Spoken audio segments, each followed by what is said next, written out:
Pitcast no ar. Depois de um Natal, depois de uma tranquilidade aí, de um descanso, estamos de volta e agora com o Pitcast trazendo aqui um convidado que nós tínhamos batido um papo antes, eu tinha o conhecido e gostei muito e achei interessante o seu projeto e é por isso que ele está aqui para tanto falar um pouco da sua história, como também falar do seu projeto.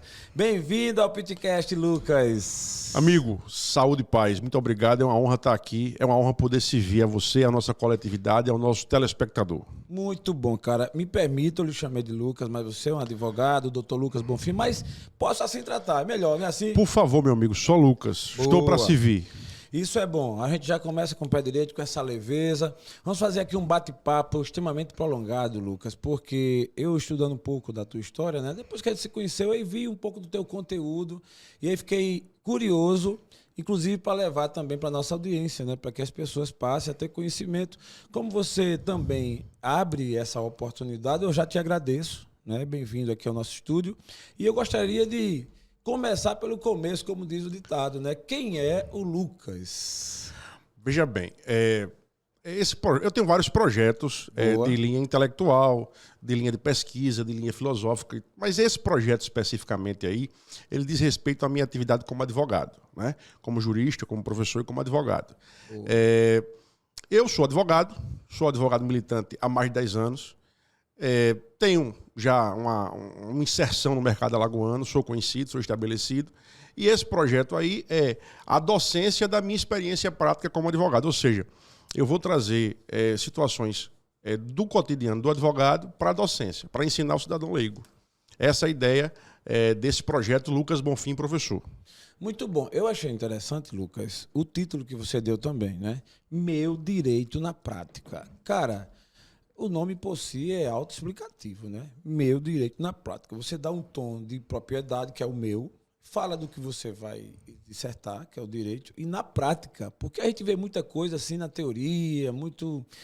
Por que meu direito na prática? Onde foi que você foi inspirado para achar esse nome? Veja só, a informação hoje ela é líquida. Então, se você quiser saber quanto é que vai pagar de pensão, como é que é o cálculo, o que é que vai acontecer se você cometer um crime, você vai no Google, você acessa a informação e você vai obter a informação. Tá, beleza. Mas e a formatação dessa informação? E a consequência prática, a estrutura prática dessa informação? E, digo mais, e a malícia operacional dessa informação? Isso aí você não sabe. Só com a assessoria de uma pessoa que está no meio. Então, a informação todo mundo já tem. O que é que eu vou fazer? Pegar a informação e trazer a concretude, ou seja, a informação de forma prática, a informação com a malícia do jogo, com as intercorrências, com as peculiaridades, para que o cidadão tenha a informação aplicável, tenha a informação de maneira execuível ao dia a dia dele. E o propósito desse meu direito na prática? Meu amigo, o propósito é servir a comunidade, servir a quem eventualmente tem interesse nesse tipo de situação. Obviamente que agora nós, graças a Deus, estamos alçados a um telespectador raia Brasil, ou seja, no espectro Brasil. Muito bom. Para você fazer um produto como esse, Lucas, você precisa estruturá-lo, né? É normal que nesse nível você tenha dedicado horas, além da expertise, a experiência ao longo do tempo, você projetou esse conteúdo. Eu queria que você comentasse um pouco como foi que você fez esse desenho, desse conteúdo Meu Direito na Prática. Veja só, eu sou tribuno do júri desde 22 anos de idade, então eu sempre tive facilidade para a comunicação falada, né? Para eventualmente falar, persuadir, enfim, para poder trazer uma ideia e convencer o outro. Esse meu projeto, ele na verdade, é o nascedouro, a germinação da minha experiência como advogado. Então, se você perguntar, Lucas, você dedicou quantos meses, quantas horas para fazê-lo? Pouquíssimo tempo. Porque, na verdade, ele só retrata o que eu já vivo como advogado. Eu não precisei elucubrar, eu não precisei teorizar, eu não precisei escrever um grande roteiro. Eu apenas trouxe a experiência profissional de 10 anos para situações em que o cidadão possa entender. Eu me fiz acessível, eu me fiz didático ao grande público. Porque esse é o segredo da vida. É você pegar uma coisa que é complexa, que é intrincada, que é inacessível ao grande público e desmistificá-la, desentranhá-la e torná-la acessível. Então, se você perguntar assim, quanto tempo você demorou isso aí? Acho que eu demorei umas 6 horas gravando no estúdio. Boa. Contratei um escritório de publicidade gabaritado para fazer as artes, fazer as páginas. estruturar a estratégia de marketing. E agora estou investindo aqui com você mais 2 horas de estúdio. Boa. Né? Então esse foi o tempo que eu gastei. E a dedicação que eu gastei em relação a trazer a lume, a revelar esse dia a dia de advogado na prática para um leigo. Com a nossa conversa, Lucas, eu já percebi que esse trabalho você tende a impactar pessoas, a ter uma transformações, obviamente, para quem se interessar, né? É natural que isso seja, mas com a divulgação, com a sua fala, com a prontidão, com a entrega que você já está fazendo, com certeza isso vai acontecer. O que eu queria era entender um pouco o que está no seu coração, na sua mente, como você vai impactar essas pessoas, como você vai transformar isso em realidade, tirando, digamos assim, como diz o nome, do conceito em si para ir para a prática. Como você vai impactar ou transformar essas pessoas? Certo, vamos lá. Hoje, se você fosse deparar com uma situação peculiar sua, você tem um direito. Tá. E você vai em um órgão público. Você pode não ser claramente maltratado, mas você vai ser ou desinformado, ou subinformado, ou colocado para andar, ou pior, lhe será acrescida uma burocracia, um requisito que não está disposto em lei. Tá? Aí você vai no Google e você se informa que aquilo não é necessário. E aí, como é que você faz para tratar com o cara do cartório, com o servidor público ou com o particular de uma empresa? Você já sabe que aquele documento, que aquela solicitação, ela é indevida. Ela não tem base na lei. Certo. Mas de que forma você vai estruturar a linguagem para cobrar que ele dispense aquela exigência que ele fez? E aí? Bom, é justamente onde entra esse meu projeto, meu direito na prática. Boa. Então, é o aspecto transformativo desse meu projeto. É a pessoa já ter a informação, porque ele consegue no Google, mas ele vai formatar, estruturar. Ele vai instalar o drive nessa informação e torná-la execuível dia a dia dele. Ou seja, se ele chega num cartório de registro de imóvel e lá o registrador ele faz uma exigência extra-lege, ou seja, que não está na lei. Como é que faz? Simples. Amigo, me dê uma certidão, bote por escrito. Porque, veja, se você me exige uma coisa que não tem base legal, nem regulamentar infralegal, você está cometendo ilegalidade. E, da mesma forma que eu tenho a obrigação de observar a lei, você, mais ainda, que você é um servidor público, comparado a servidor público. Bote por escrito, por favor, me dê uma certidão e assine, para que eu possa tomar as providências. Que providências são essas? Eu vou ensinar nos cursos. Boa. Esse é só um exemplo. Sim. Então, esse é o meu móvel. Esse é o meu objetivo. É trazer informação formatada prática com aspecto transformativo à vida do cidadão. Ô Lucas, você falou uma palavra que eu achei bem interessante, a desinformação, né? É algo assim impressionante como isso acontece. Muita gente às vezes tem um direito, mas não sabe que tem. Ele pode alcançá-lo, mas não sabe como. E aí é onde entra a sua... Para a gente sair do plano assim abstrato, vamos para uma situação concreta e depois nós vamos pautar isso aí com mais vagar. Sim. Boa parte das empresas são tributadas na razão do Super Simples Nacional. Tá? Sim. Então, se você é MEI, você é Super Simples. Se você é ME, você é Super Simples. Se você é PP, você é Super Simples. Tá? Toda e qualquer punição, autuação para a empresa que é tributada na razão do Super Simples, ela tem que ser inicialmente orientativa, ela tem que ser didática, pedagógica. Eu não posso chegar e autuar por força de lei. A lei que instituiu o Super Simples dá ao empresário, dá ao cidadão a prerrogativa de ser primeiro orientado. Se ele não observar a orientação no tempo e no prazo legal, ele então será punido. A punição será concretizada.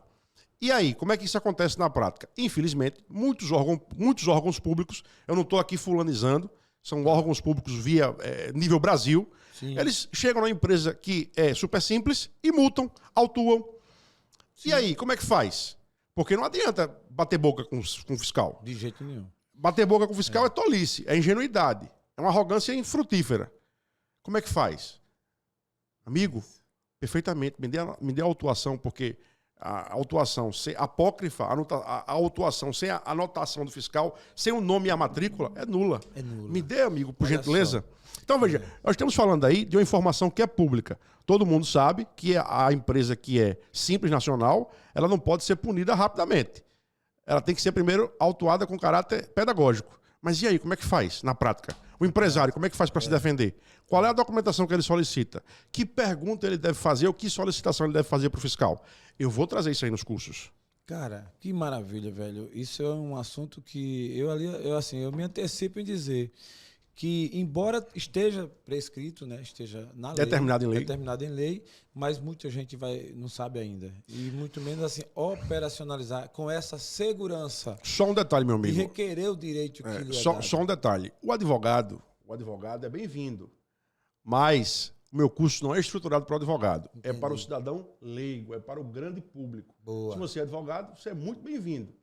Mas os conceitos, a estruturação, não é de um acadêmico para outro acadêmico. Eu já superei essa fase. Entendi. Já foi o meu tempo de juventude e de adolescência, em que eu era um acadêmico. Sim. Hoje eu sou um homem prático, de execução, de mão na massa. Muito então bom. É para o grande público. E se eventualmente eu utilizar uma terminologia, uma palavra, uma estrutura frasal que não me faça compreender, o meu telespectador, o meu aluno, ele tem a liberdade de pedir esclarecimentos. Muito eu bom. vou fazê-lo com o maior carinho, com a maior atenção, com o maior zelo possível. Muito bom. O meu direito na prática, pelo que eu percebi, Lucas, ele tem uma abrangência legal. Sim. Inclusive tem áreas, por exemplo, área imobiliária. A área imobiliária é uma área que tem um crescimento, tem uma demanda grande, e todo mundo em algum momento aluga ou compra ou faz negócios. Não é assim? E você inseriu, pelo que eu pude perceber, nesse curso aí, o curso de antifraude imobiliária. Eu fiquei curioso, cara. Como nasceu essa ideia e o que é realmente mesmo esse curso antifraude imobiliária? Excelente pergunta, meu amigo. Muito obrigado. Veja bem, hoje quando você vai estudar essa parte informática, surge uma terminologia chamada engenharia social, né? Engenheiro social é aquele cara que trabalha na psique humana para encontrar fragilidades e então implantar algum tipo de benesse, ter algum tipo de benesse, implantar algum tipo de fragilidade relacionada à questão da informática. Pois bem, na verdade, antes de se falar dessa terminologia engenharia social, existia o estelionatário que já dominava essa ciência. Boa. O estelionatário, ele é uma raça que domina com maestria, com brilhantismo, com propriedade a engenharia social. Por mais que esse estelionatário seja semi-analfabeto, porque eu já conheci vários, tanto acusando quanto defendendo. Quer vários. Dizer que tem um estelionatário semi-analfabeto? Claro que tem.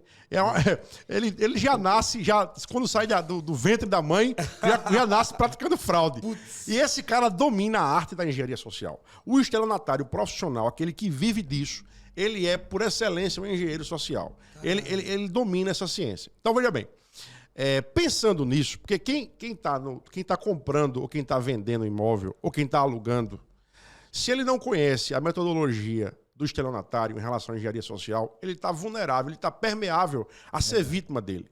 Então, eu reuni a minha experiência, tanto acusando quanto defendendo, analisando documentos, vivendo situações, eu retratei isso nos meus cursos, nas minhas mentorias, nas minhas oficinas, nos meus webinários. Especificamente nesse curso aí, que já está no perpétuo, de curso antifraude imobiliária. Tá? Então a gente fala inicialmente do perfil, a gente não trata inicialmente da questão jurídica, a gente trata inicialmente do perfil psicológico do estelionatário. Porque se a gente identifica ele, a gente já sabe que vai ter uma documentação fraudada. Facilita muito. Perfeitamente. O indício, o cheiro de enxofre já indicia o demônio. Já tá vendo que o chifre tem chifre na parada. Então, veja bem, se ele faz questão, ou ela também, né? Sim. Ele ou ela. Tá. Se ele faz questão, ou ela faz questão de dizer que é um homem de bem, uma mulher de bem, a todo tempo. Olhe, eu sou uma pessoa de bem, eu sou um homem de bem, eu sou uma mulher de bem. Preste atenção. Acenda a luz amarela. Veja. Se a pessoa é de bem, a pessoa não vai querer ser chamada de pilantra. Lógico, isso é natural. Mas a pessoa enaltecer necessariamente essa condição de homem de bem e mulher de bem, acenda a luz amarela. Entendi. Esse é o primeiro critério psicológico para você verificar se a pessoa é ou não, ou possivelmente será ou não, um golpista estelionatário. Segundo, essa pessoa ela vai se valer de suposta autoridade. Ou ele tem um cargo de relevância, ele vai dizer assim, eu sou policial, eu sou promotor, eu sou juiz. Quando ele não faz menção a ele no cargo, ele faz menção a supostas amizades, a supostos entrelaçamentos sociais de autoridade. Então, você imagina uma pequena cidade do interior, que tem um empresário que é notabilizado. Quando ele quer aplicar lá um golpe nessa cidade do interior, ele diz, eu sou amigo, irmão, almoço, janto, tomo café, sou padrinho dos filhos do empresário tal, desse empresário que é conhecido na comunidade, na sociedade, lá naquela pequena cidade. Então ele vai dizer nome de juízes, de promotores, vai dizer que come e bebe, que é padrinho de filho e tal. Enfim, ele vai mostrar uma suposta ramificação com essas pessoas de relevo social para passar a confiança, para amealhar a confiança da vítima. Tá? Imagina. E o terceiro ponto é igualmente relevante na hora de você identificar o estelionatário. É ele falar da oportunidade. Feche agora, porque se você não fechar, eu já tenho uma fila de suporte de pretensos compradores para comprar, para vender, para alugar, e se você não fechar, você vai perder a oportunidade da sua vida. Então, veja bem, recapitulando. Se o cara faz questão de dizer que é homem de bem, beleza, faz questão de falar de cargo ou dizer que tem amigos com cargos importantes. E, terceiro, ele desenha um contexto em que você precisa fechar imediatamente esse negócio. Amigo, a chance de você estar tratando com o estelionatário é 90%. Caraca, velho. Porque uma coisa é uma estratégia de venda, né? Que você busca um convencimento. Outra coisa é você usar desses subterfúgios, onde faz um xadrez induzindo e jogando, né, a pessoa a qual ele está abordando na ribanceira. E aí, no seu curso, você vai também trazer luz a esse tema, né? Assim, com relação à questão do curso antifraude imobiliário, você tem os crimes, no caso, os fraudes mais comuns, né? Você, com essa experiência, até você já colocou aí o perfil de quem se propõe a fazer esse mal feito aí. Mas os fraudes mais comuns nesse sentido, traz pra gente, por favor. Olha, por incrível que pareça, a fraude mais comum e, ao mesmo tempo, mais simples e sofisticada. Que contradição. Como é que a fraude é simples e a um só tempo é sofisticada?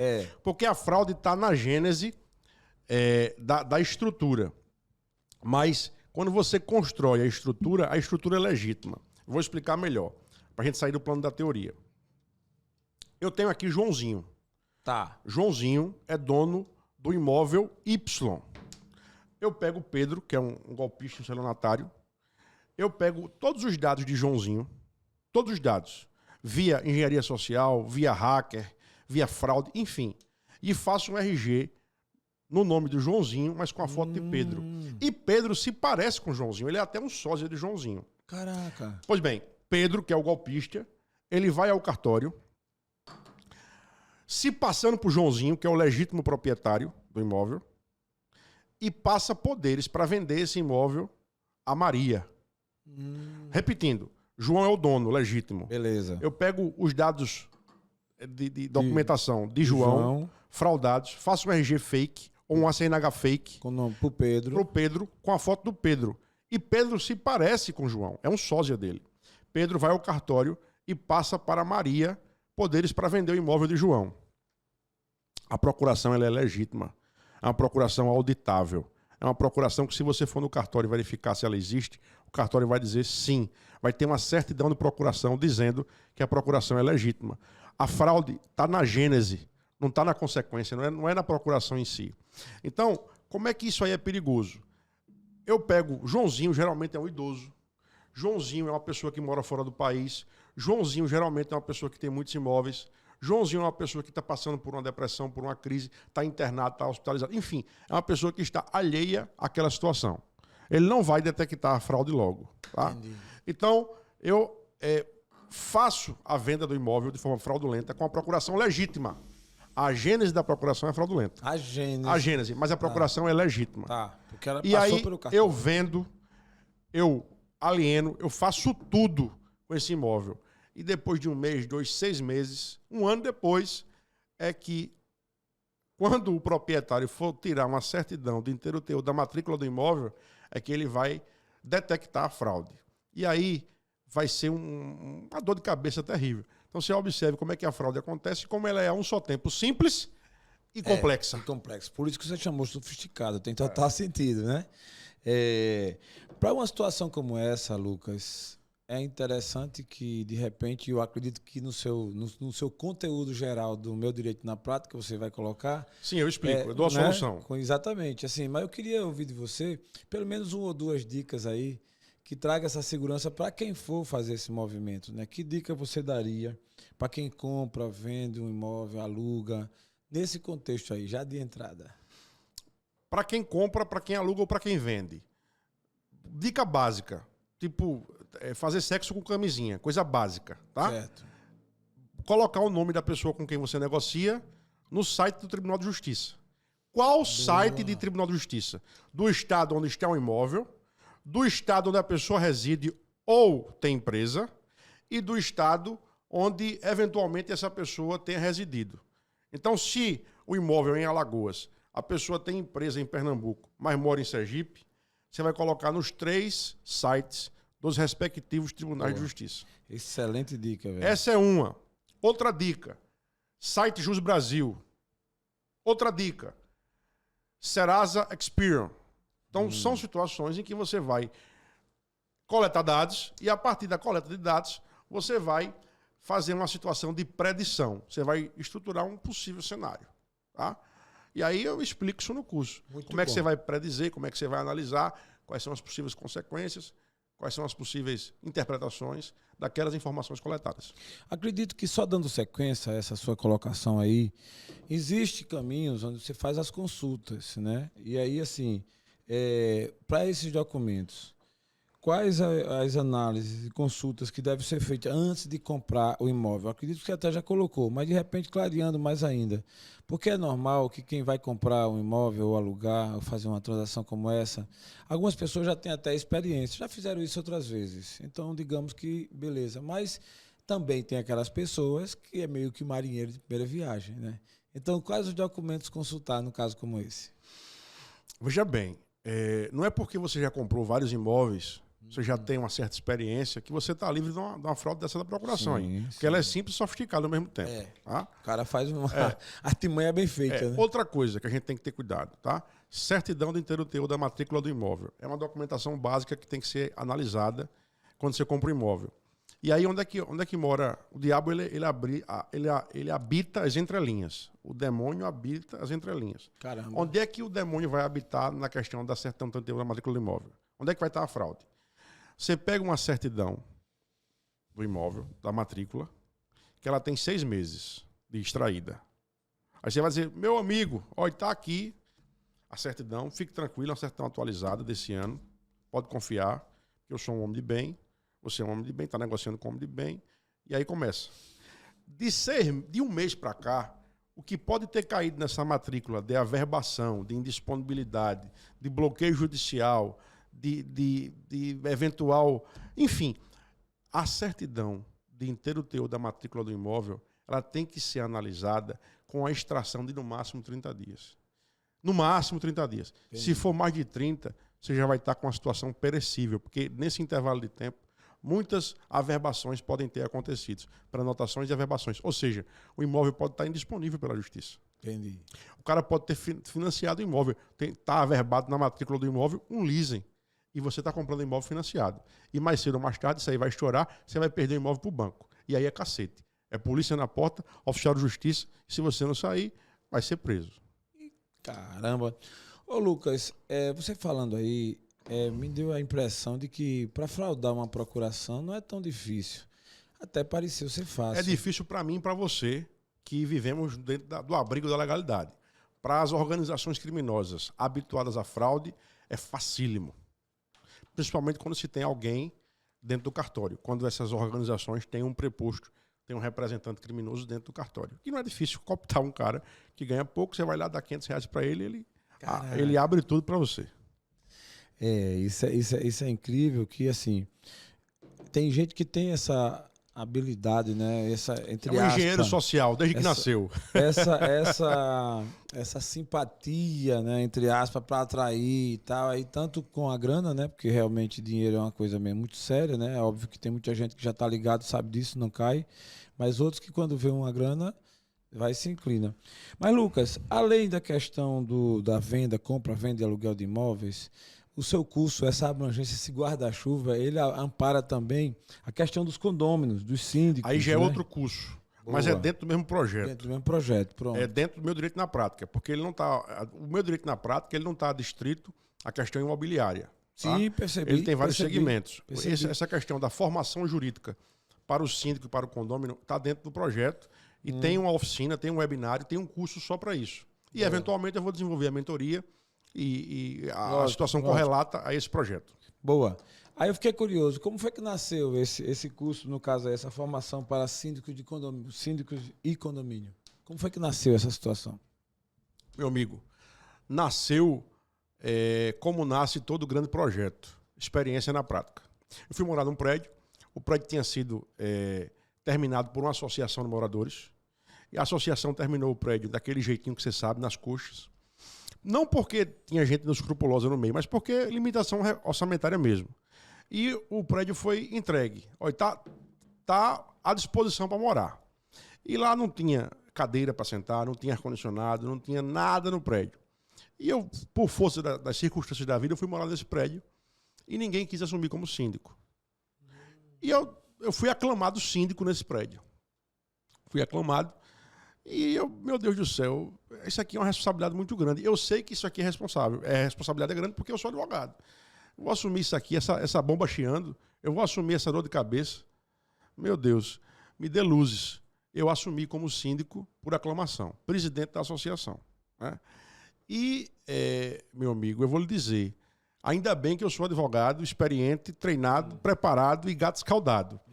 Porque as bombas que eu administrei, que eu enfrentei na sindicância, na presidência dessa associação de moradores, foram inúmeras. Então, como eu passei por isso na pele, fui jogado na cova dos leões, foi o que eu fiz. Eu peguei essa experiência de síndico, estruturei juridicamente de forma acessível e formatei esse projeto, Formação Jurídica para Síndicos e Condôminos. Boa. Aí você pergunta, mas por que, Lucas? Por que fazer isso? Veja bem, se você acessar o jornal agora, você vai verificar que os síndicos têm sido agredidos por condôminos. Por quê? Porque não fizeram meu curso. Porque se fizeram, vai ter agressão. E se tiver agressão, tem como se defender. Não, mas a gente tem que agir preventivamente, porque o síndico... Melhor prevenido que remediar. O síndico ele tem duas linhas. A primeira é de zelador da coisa comum. Ele é um zelador do prédio. E a segunda linha é gestor de conflito. O síndico é zelador da coisa comum e gestor de conflito. Ele não pode deixar o conflito acontecer. Ele tem que agir antes do conflito acontecer. Como é que ele faz isso? O Código Civil antevê uma coisa chamada notificação extrajudicial, interpelação extrajudicial. Quando você tem um condômino antissocial que faz uma série de situações em descompasso com o regimento interno ou com a lei, você nunca deve ir pessoalmente lá para tutelar o problema. Nunca. Síndico, nunca vá pessoalmente tutelar o problema. Se você for lá tutelar o problema, como se você fosse a polícia do prédio, você chama o problema para si. É aí que nasce a agressão. Se valha dos institutos legais que estão à sua disposição. Muito bom. A interpelação é uma delas. A autuação é outra delas. E, eventualmente, as demandas judiciais que você vai fazer com o seu advogado. Mas 90% dos problemas são conduzidos, evitados e superados com as notificações. Então, veja bem, como é que você faz para um cara que chega embriagado todo dia, 3 da manhã, fazendo barulho? Você vai lá, mandar o cara se calar? Não, você vai notificá-lo. Depois, puni-lo, respeitando o contraditório, porque não pode haver punição sumária. E quando aquilo estiver documentado numa série de situações e ele não se adequar, você vai se valer de uma intervenção judicial específica para excluir aquele condômino antissocial, aquele vizinho que só causa transtorno. Mas eu tenho certeza de que quando ele receber a segunda multa, ele vai se adequar. Ou vai pedir para sair. Mas aí, bom, tá resolvido o problema. Tá resolvido o problema, muito bom. O síndico não foi agredido. Sim, sim. Essa é uma vertente. E resolveu o problema. Bom, e os síndicos, por mais básico que isso seja, os síndicos que assumem sem ter formação jurídica, o cara é um engenheiro, o cara é um médico, assumiu essa bucha de canhão, assumiu essa espiga por força das circunstâncias, foi aclamado síndico. Como é que o cara vai lidar com um vizinho problemático? Notadamente, se esse vizinho é transtornado, ou alcoólatra, ou viciado em droga, e anda armado. Não deve tutelar pessoalmente nunca. Só que essa é uma linha. Tem a outra linha do síndico que é omisso, que é autoritário, que quer mandar demais. Como é que o condômino faz para lidar com esse síndico? A parede está ruindo, está caindo, a fossa está estourada. E o cara é assim mesmo. Deixa para lá. Deixa para lá. No curso eu explico isso. Boa. Porque da mesma forma que o síndico pode e deve notificar o condômino pode e deve notificar o síndico. E olhe, a pessoa que conhece a lei e assume como síndico, ela não tem um juízo muito bom, não. Porque as responsabilidades jurídicas para o CPF do síndico são muito grandes. Caramba, isso me chamou a atenção, cara, tanto da sua fala como nos últimos dias aí. Inclusive nesse ano, né, teve, não vou entrar nesse detalhe aqui, não convém, mas só dando ano de eleição, muitos conflitos aconteceram, principalmente com a questão da bandeira, coloca a bandeira de X ou Y e aquele negócio pode, não pode. Então eu assisti, inclusive no prédio que eu moro, tivemos esse esquenta aí. Eu estava à margem, mas assisti, né? E aí o vizinho colocou a bandeira de X, o outro queria botar do Y, e o circo pegou fogo, cacete da gota, e terminaram que... Essa pergunta está respondida no meu curso. É isso que eu queria fazer. Vai ficar não, eu respondo. Responde? É claro que eu respondo. Ah, tá, que bom. Veja só, o que é que acontece, tá? Você pode pintar o seu apartamento da cor que você quiser. Rosa, azul, laranja, tal. Verde, amarelo. Verde, amarelo. Você vermelho. pode pintar, inclusive, a parte da varanda, da cor que você quiser. Mas a partir do momento que você começa a mexer na fachada, isso é vedado. Colocar uma bandeira na fachada significa descaracterizar a fachada. Colocar um enfeite de Natal que vai de uma janela a outra no seu apartamento, isso significa descaracterizar a fachada. Colocar a bandeira do CSA, do CRB, do Flamengo, do Botafogo ou do São Paulo, descaracteriza a fachada. Colocar a bandeira do político Zé dos Grudes ou da política Maria Fulaninha descaracteriza a fachada.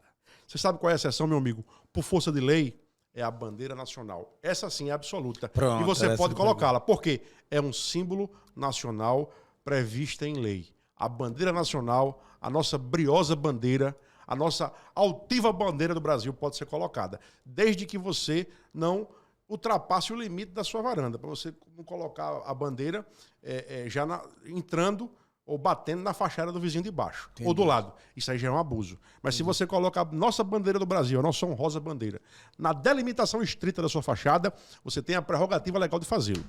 A bandeira do Brasil. Muito Eu não boa, falei do Flamengo. Boa. Muito boa a sua resposta. Ela tem, você percebe que ela tem uma carga técnica do conteúdo que você está citando, que é um amparo legal. Sim. Aí paciência, né?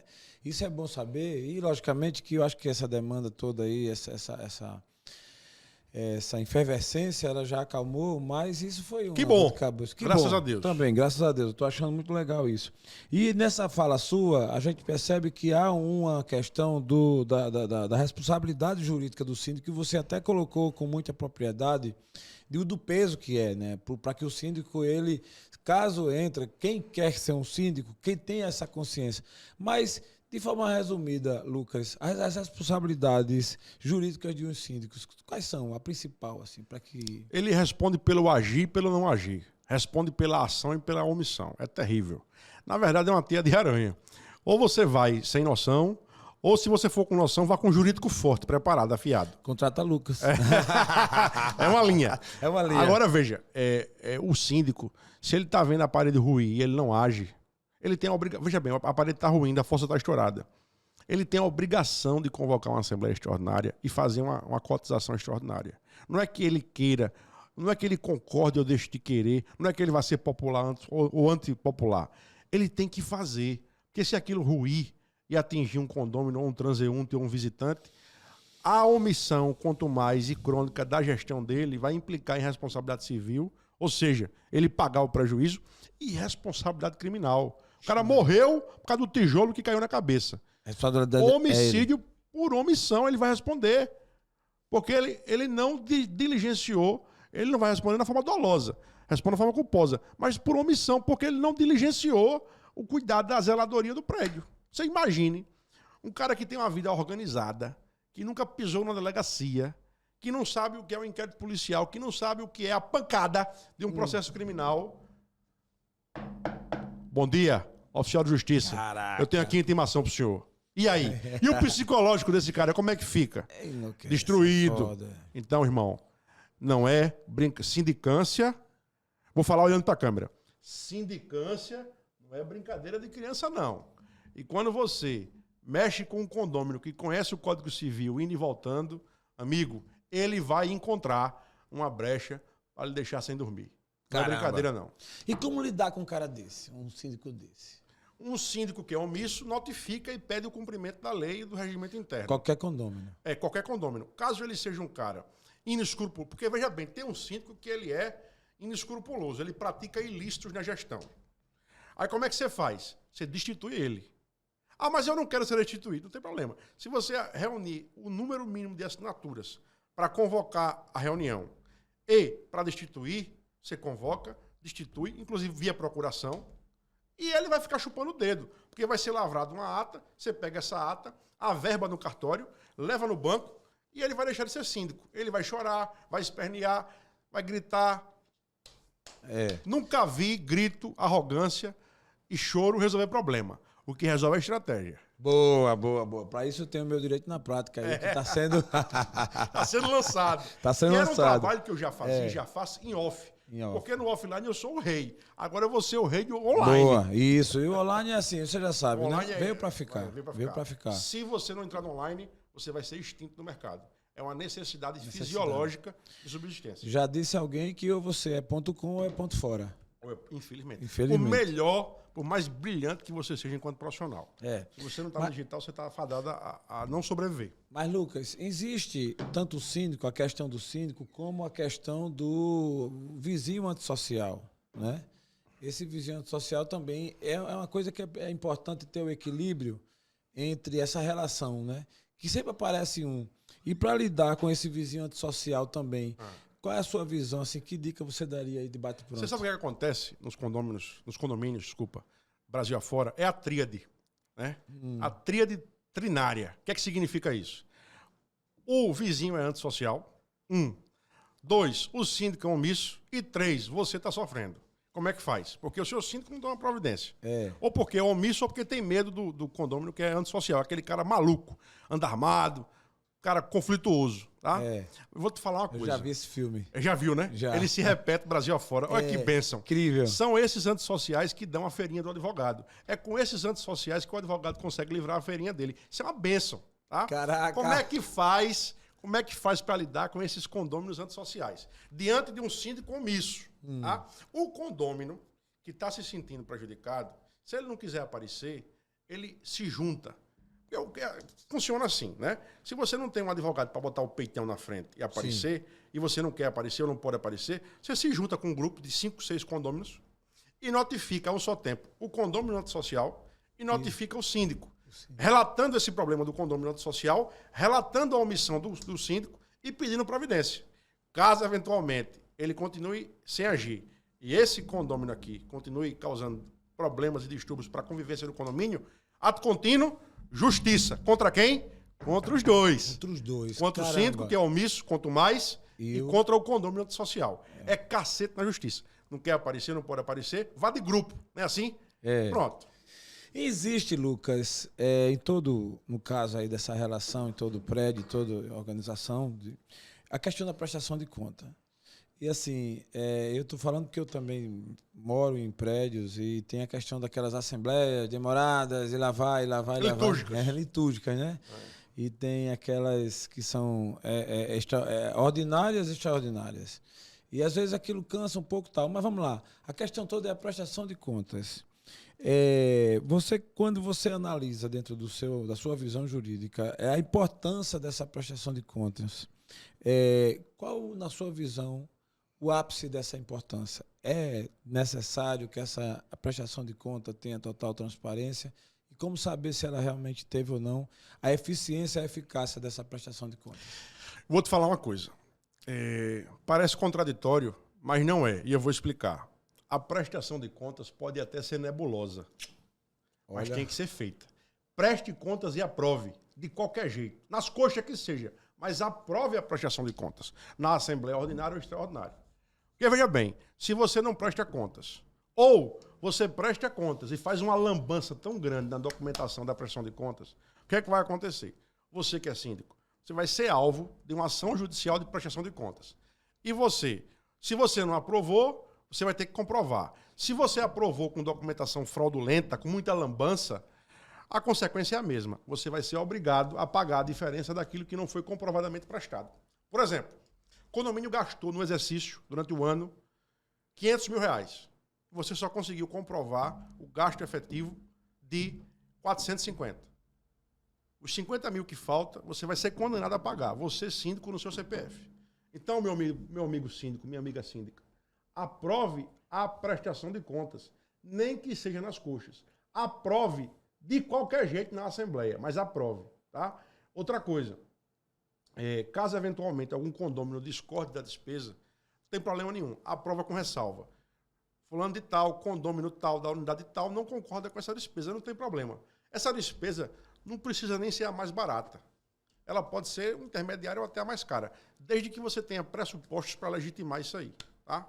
Por exemplo, o cara que comprou álcool gel na pandemia, ele comprou no valor a maior de mercado. Se legitima isso aí, porque nas circunstâncias não tinha concorrente que fornecesse um álcool gel num preço razoável no mercado. Então, por força das circunstâncias excepcionais, ele comprou num preço maior. E o condômino não concorda, não tem problema, desde que ele comprove, via nota fiscal, via recibo, que comprou esse álcool gel naquela situação, naquele contexto. Então, veja, aprove. E hoje, meu caríssimo amigo, a Assembleia pode ser até virtual. Quer fazer no WhatsApp? Faz. Quer fazer no Google Teams? Faz. Agora você tem que convocar e tem que acessibilizar, facultar a palavra e o voto a todos os condôminos, tá? Condômino inadimplente está sem voz e sem voto.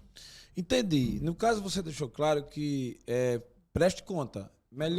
Pior não prestar. Pior não prestar. Aí, ou se prestar de forma fraudulenta, vai se ferrar também. E entre prestar de forma fraudulenta, algum equívoco, alguma coisa anormal, e não prestar, qual a diferença principal aí? Porque se você prestar e aprovar, você vai ter uma chancela da Assembleia. Tá. Aí fica mais fácil para o senhor advogado lhe defender da lambança que você fez. Boa, entendi. E se não prestar, é omissão total. Mas se não prestar, é atestado de burrice.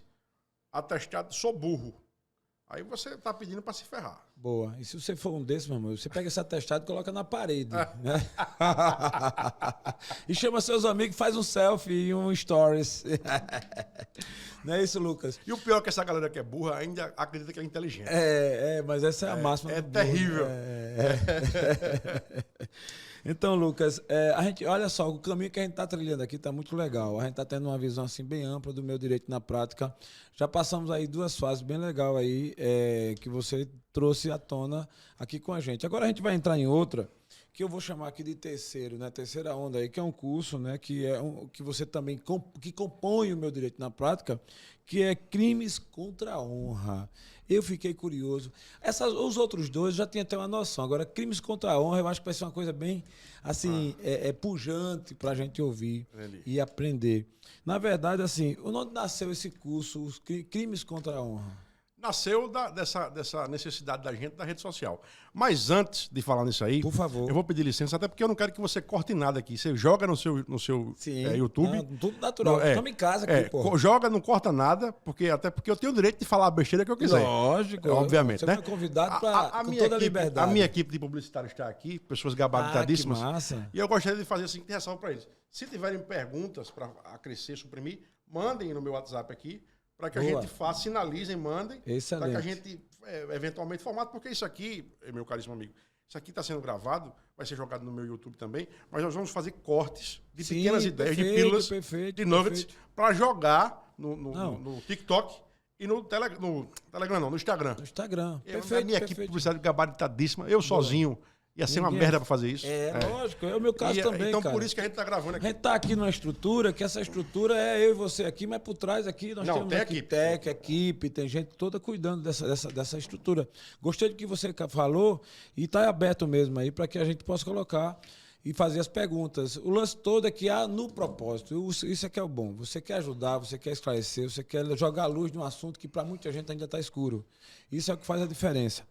Então, na sequência, eu queria entrar nessa terceira onda aí. Os crimes contra a honra, né? Assim... É porque funciona assim, eu vou explicar. O ser humano, ele está em constante evolução, né? Existe uma razão filosófica, sociológica, bíblica, que eu não vou entrar nisso aí. Mas o fato é o seguinte, quando você vê o cara brigando muito com o outro, uma briga de ego, de vaidade, de enaltecimento pessoal, vai fatalmente haver uma agressão física ou verbal. Geralmente é verbal via texto ou vídeo na rede social. Sim. Então, o ser humano que não está evoluído, ele vai agredir o outro, né? Pois bem, as pessoas interagem na rede social, aí um começa a mostrar que é mais medíocre do que o outro. Porque se você é evoluído, você não precisa entrar em discussão. E muito menos na rede social. Pois bem, então um vai mostrar que é mais medíocre do que o outro. Aí nessa briga de medíocres, surge uma agressão. Aí eu digo que determinada pessoa é uma pessoa que tem uma vida de praticar ilícitos.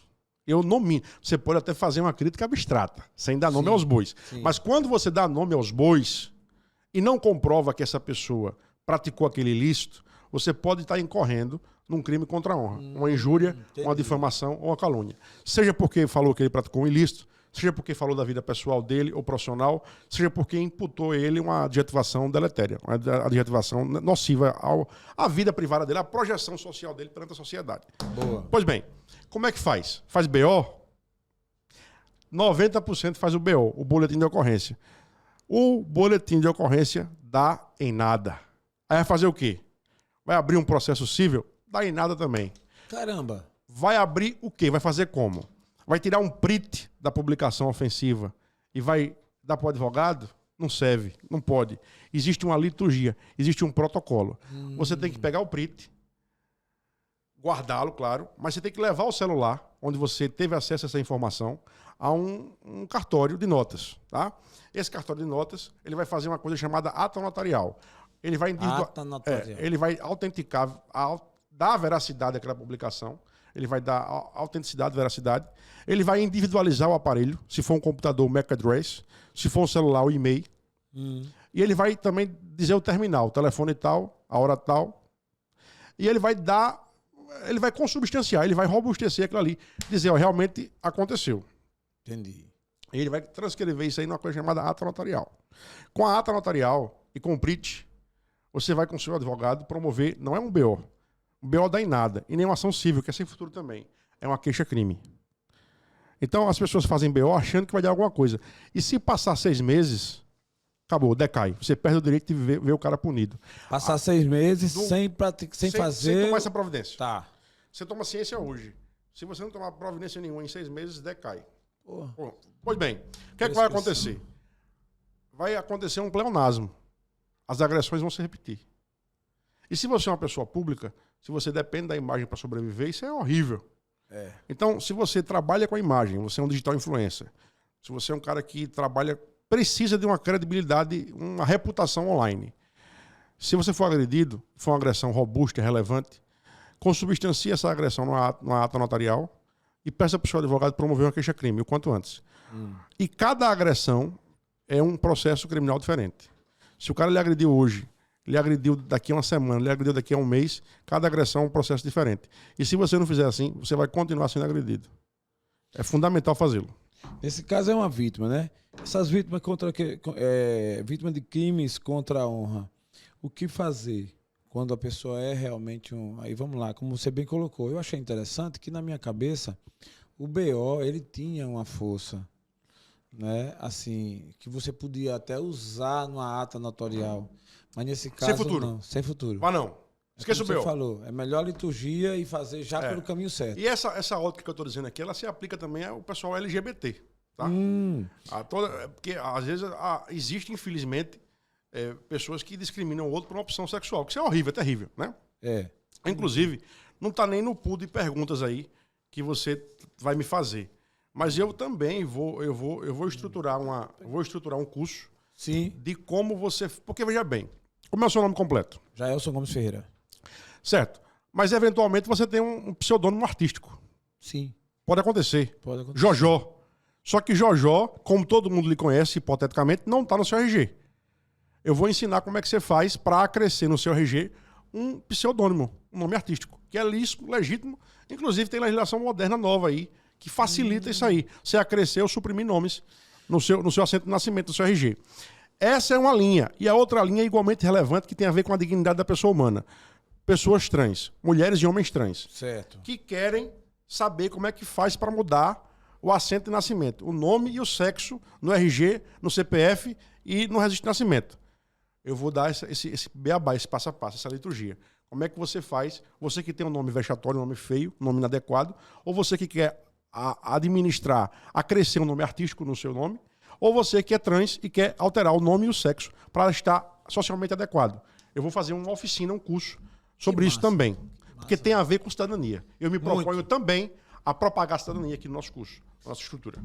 Cara, isso é muito legal, porque assim, você falou aí, pelo menos em 2 situações, e com certeza tem mais, de realidades bem delicadas, né? Uma que de um nome que a pessoa tenha, né? E aí eu como professor, dei aula há um bom tempo, uns 10 anos bons, e eu tinha alunos que, cara, eu lembro de uma aluna, obviamente que eu não vou nem citar aqui, mas ela tinha um nome que ela tinha tanta tristeza que ela me procurou logo no início do período para dizer, por favor, professor, me chame pelo meu sobrenome.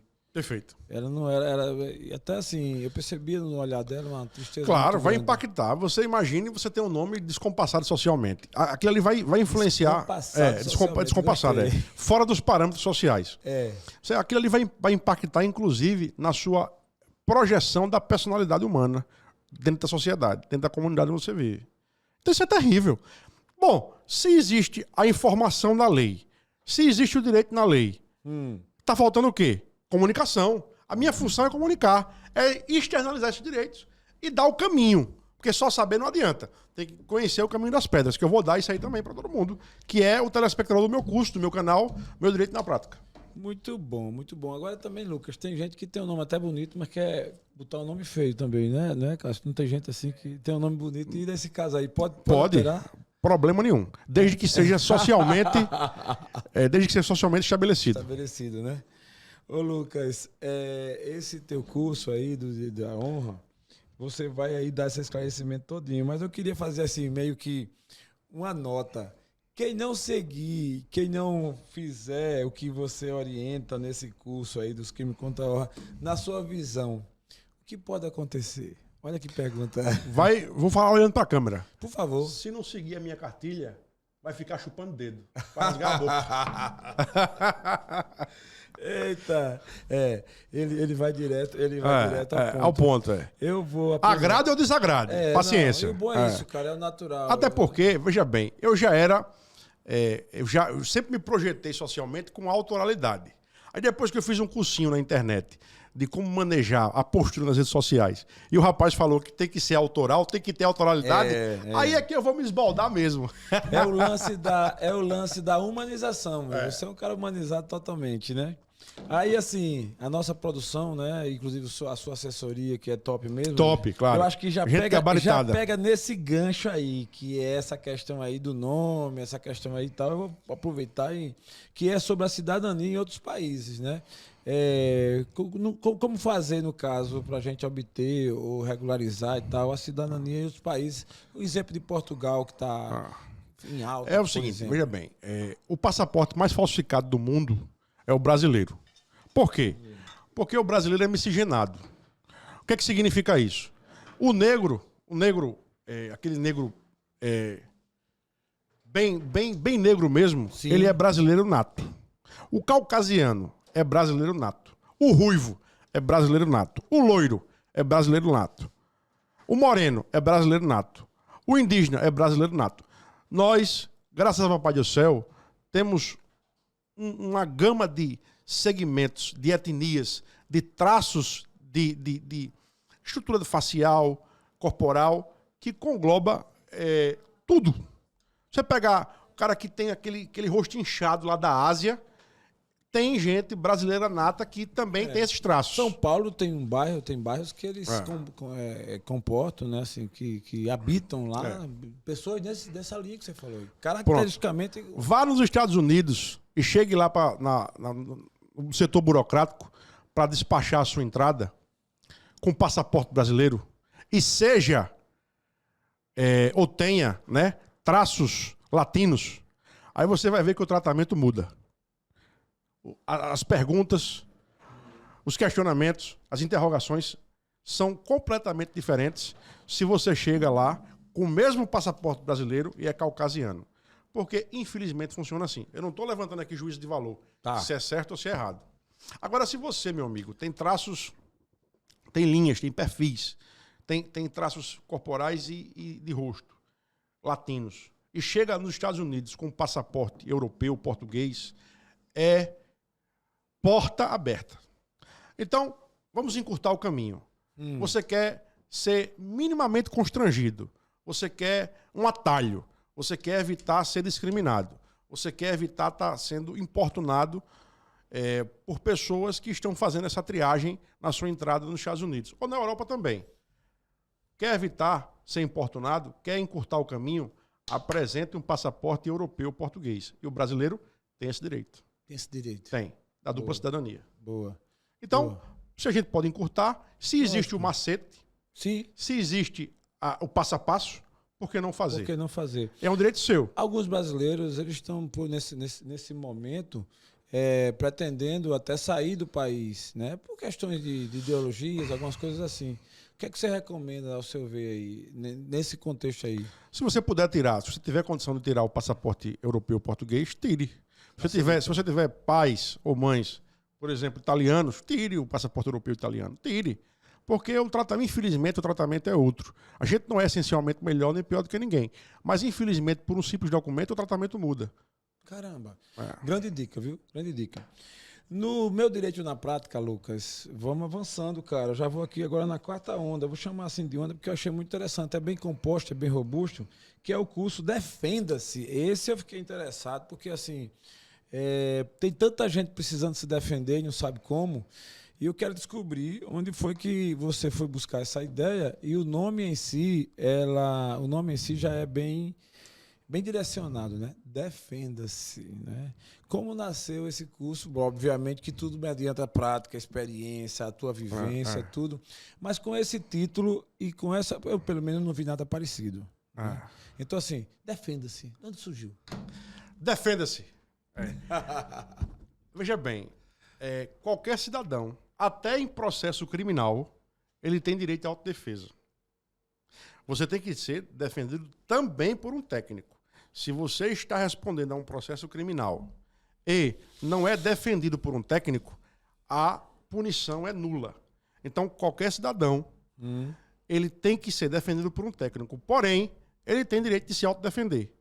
E essa autodefesa inclui, inclusive, o silêncio. Eu vou me autodefender silenciando.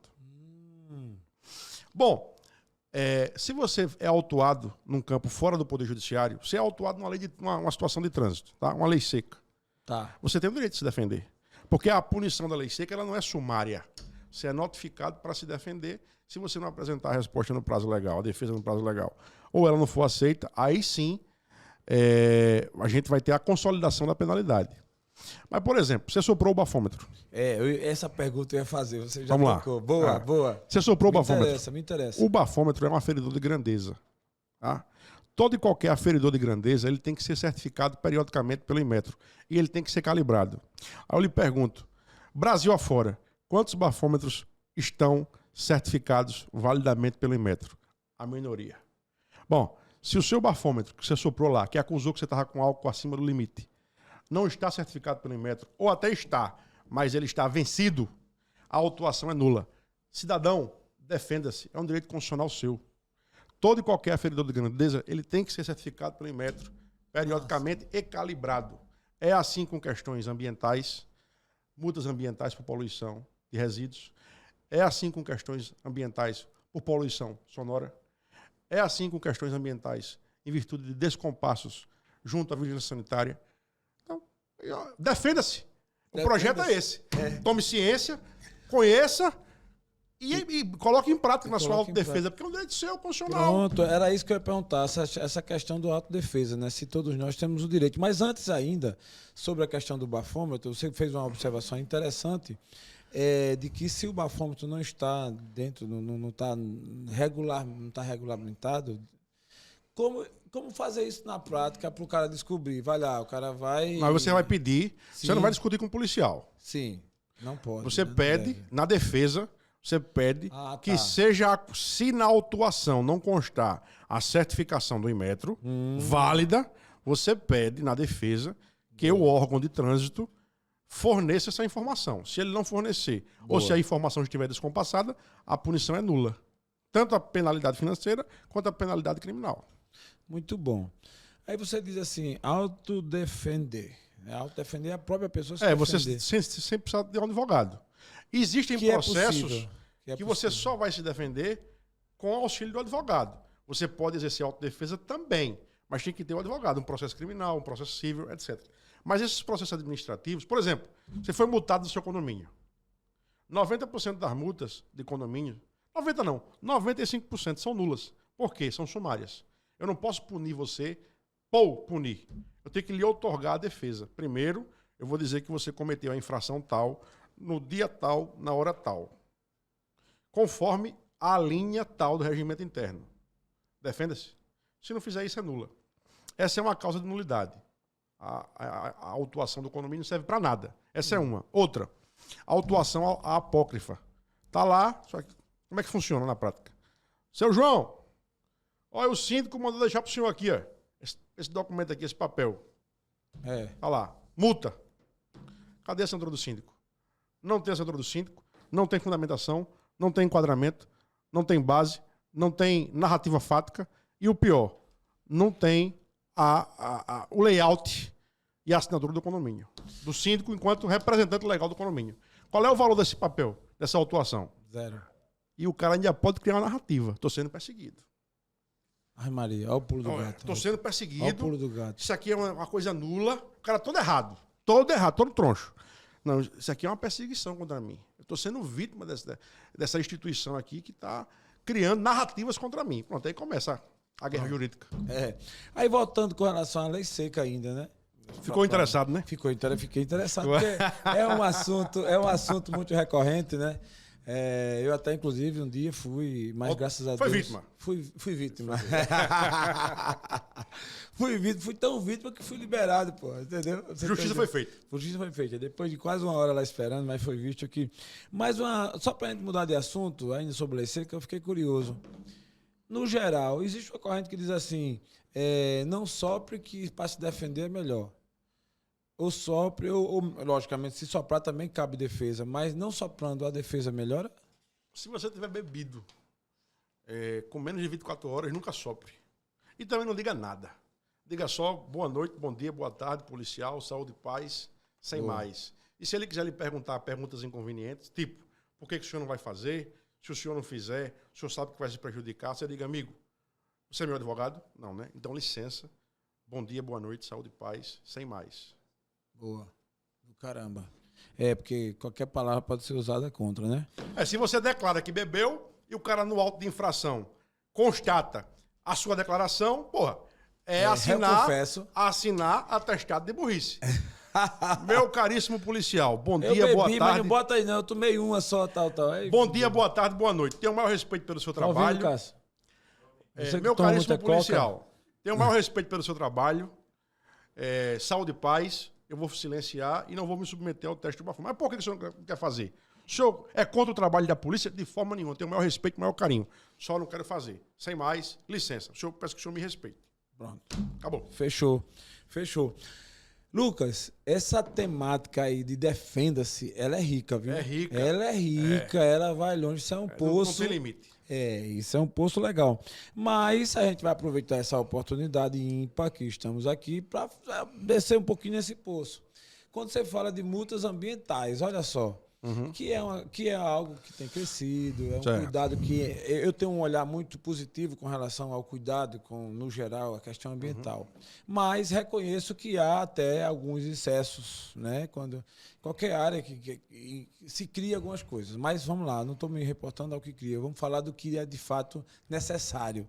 Para se defender de multas ambientais, a priori, na sua visão, tem um caminho mais curto, assim, mais claro? Tem. Por favor. Por que eu estou sendo autuado por uma infração ambiental? Toda e qualquer infração ambiental, ela não é aleatória. Ela vem acompanhada de um laudo técnico. Muito mais interessante do que negar a autoria. Não foi eu, não. É você combater tecnicamente o laudo. O laudo diz que eu expus resíduos tóxicos no meio ambiente. Cadê a cadeia pericial desse laudo? Como é que ele foi feito? Sim. Eu preciso ter acesso. Quem é o profissional que está laudando isso? Qual é a qualificação dele? Eu vi um caso como esse que o profissional era um estagiário. Vamos chegar lá. Qual é a qualificação dele? Esse profissional ele tem registro no conselho específico, porque, por exemplo, se for uma situação ambiental, o cara tem que ter pelo menos uma inscrição no Conselho Regional de Engenharia. Se for uma situação contábil, não pode ser um policial civil que viu lá a fraude.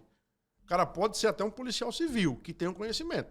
Mas tem que ter um contador, que pode ser eventualmente um policial civil, inscrito regularmente no conselho, Ou um perito de carreira, ou seja, o cara que fez concurso para aquilo ali, para poder laudar. Porque se o cara detectou uma fraude contábil lá, que não é nem ambiental, né? Mas mutatis mutandis, usando o mesmo raciocínio. O caminho percorrido para se lavrar a perícia, ele tem que ser feito de forma transparente e auditável, e ao final dele tem que ter um profissional gabaritado assinando. É muito mais interessante você se defender batendo nessa linha, perfilhando esse tipo de defesa, do que você negar a autoria. Lá não fui eu, não. Entendeu? Então você vai em questões técnicas que vão ter como consequência a nulidade do auto de infração. Cara, interessante isso aí, né? Porque você pode cair no risco de ser multado, tem gente que até paga e de repente... 99%. 99%. É porque o pessoal faz nas coxas. E o cidadão não sabe como é que faz. Esse exemplo do estagiário mesmo, eu acompanhei, presenciei. É corriqueiro, irmão. Mas nesse caso aí, como eu acompanhei e tal, aí a gente constatou e fomos pra cima mesmo, pra dizer, mas isso aí foi 1 em 100. 1 em 100, que foi lá e se defendeu, né? Você tinha falado no início da nossa conversa das empresas super simples, né? Que envolve aí as MEI, as ME, PP e tal. E aí essas tem um tipo de defesa diferenciado. Como é que as empresas que estão nesse pool podem se defender melhor? Veja bem, elas não podem ser punidas ab início, ou seja, de cara a ser punidas. Elas têm que ser notificadas. O que acontece muitas vezes? Elas são notificadas com caráter pedagógico, orientativo. Mas quem recebe a notificação não tem necessariamente a validade para receber. Ou ele não é qualificado. Vou explicar melhor. Você tem uma empresa, um posto de combustível, que é tributado na razão do Simples Nacional. Aí o cara chegou lá e deu uma notificaçãozinha. Tá. Quem recebeu essa notificação é um funcionário seu. Ele até tem legitimidade para receber. Ele é preposto para todos os fins legais. Mas ele não foi qualificado na hora de receber a notificação. Não colocou o nome completo, não colocou RG, não colocou CPF, não colocou matrícula. Entendi. Ele só assinou lá, João da Silva. Pô. Essa primeira notificação com caráter pedagógico, ela não tem valor jurídico. Então, se vier uma segunda com caráter punitivo, é inválida, porque a primeira não teve a legitimidade do recebimento. Uma questão simples, básica, que a malícia do dia a dia do advogado sabe, né? Se você tem esse jogo cintura, você vai saber, vai detectar e vai operar. E às vezes quem está autuando, notificando e tal, ele quer não se dá conta, quer se livrar. Quer se livrar. Oh, que bênção. É aí que a gente age.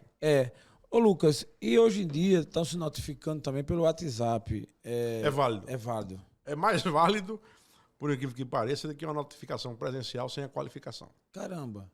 Você tem que ter Por quê? Você tem que ter o cuidado de, pelo menos, auditar, verificar se o interlocutor do WhatsApp é a pessoa com quem você quer falar. E o cara do WhatsApp também, ele entender que quem está notificando seja também qualificado. Sim, tem que haver uma auditoria bilateral. Bilateral, pronto, isso é fato. Que eu já assisti esse filme também e eu achei interessante porque com esse mundo cheio de... né? De gente. De engenheiros sociais. De engenheiros sociais. Rapaz, gostei desse nome, Lucas. Você realmente foi muito feliz. Engenheiros sociais. Leia-se, estelionatários. Então tem dos dois lados, né? Tem. É por e isso... a turma não brinca, não. Olha, eu vou lhe dizer, você vai dar um show com esse Defenda-se. Amém. Até agora, amém, de todo o pool do seu direito na prática, esse Defenda-se vai ser... tem mais coisa aí. Vai ser do eu tenho um baralho inteiro na manga, você não tem ideia. Eu acho que eu vou ser um vendedor do Defenda-se. Tudo certo. Tudo certo? Tá fechado. Eu vou fazer, porque, cara, eu sabia assim, mas brincadeiras à parte, mas eu tô acreditando muito, porque, como você já bem colocou aqui, foi muito feliz. Muita gente, cara, tem direito e não sabe que tem. É impressionante.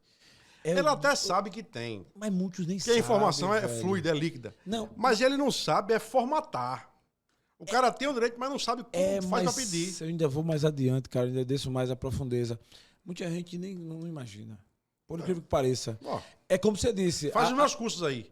É só se matricular. E é tudo preço acessível. Caraca, velho. R$100, R$200, R$300. Não, e você... As mentorias é que vai ter outro preço. É prêmio. Você E os cursos webinários. Aí vai ser prêmio. Não, beleza. Mas esses cursos é tudo acessível. 200 conto que não tem R$300 pra pagar. Tu é doido? Todo mundo tem, pô. Não, beleza, cara. E você aqui foi bem abrangente. Você tá indo aí pra uma linha também que eu acho que é recorrente aí nas necessidades. quando você vai ser atendido por médico, por odontológico, enfim, por médicos no geral. É uma relação que sempre acontece e às vezes acontece em um momento difícil em que as pessoas não estão assim tão ligadas, né, dependendo da situação, e aí deixa passar, engole alguma mosca, né? E aí você traz consigo aí no meu direito na prática o curso também de como fazer quando sou vítima de erro médico ou odontológico. Caramba, que profundidade, Lucas. Onde foi que tu foi buscar essa ideia aí, esse nicho? Eu não fui buscar, ele é que me buscou.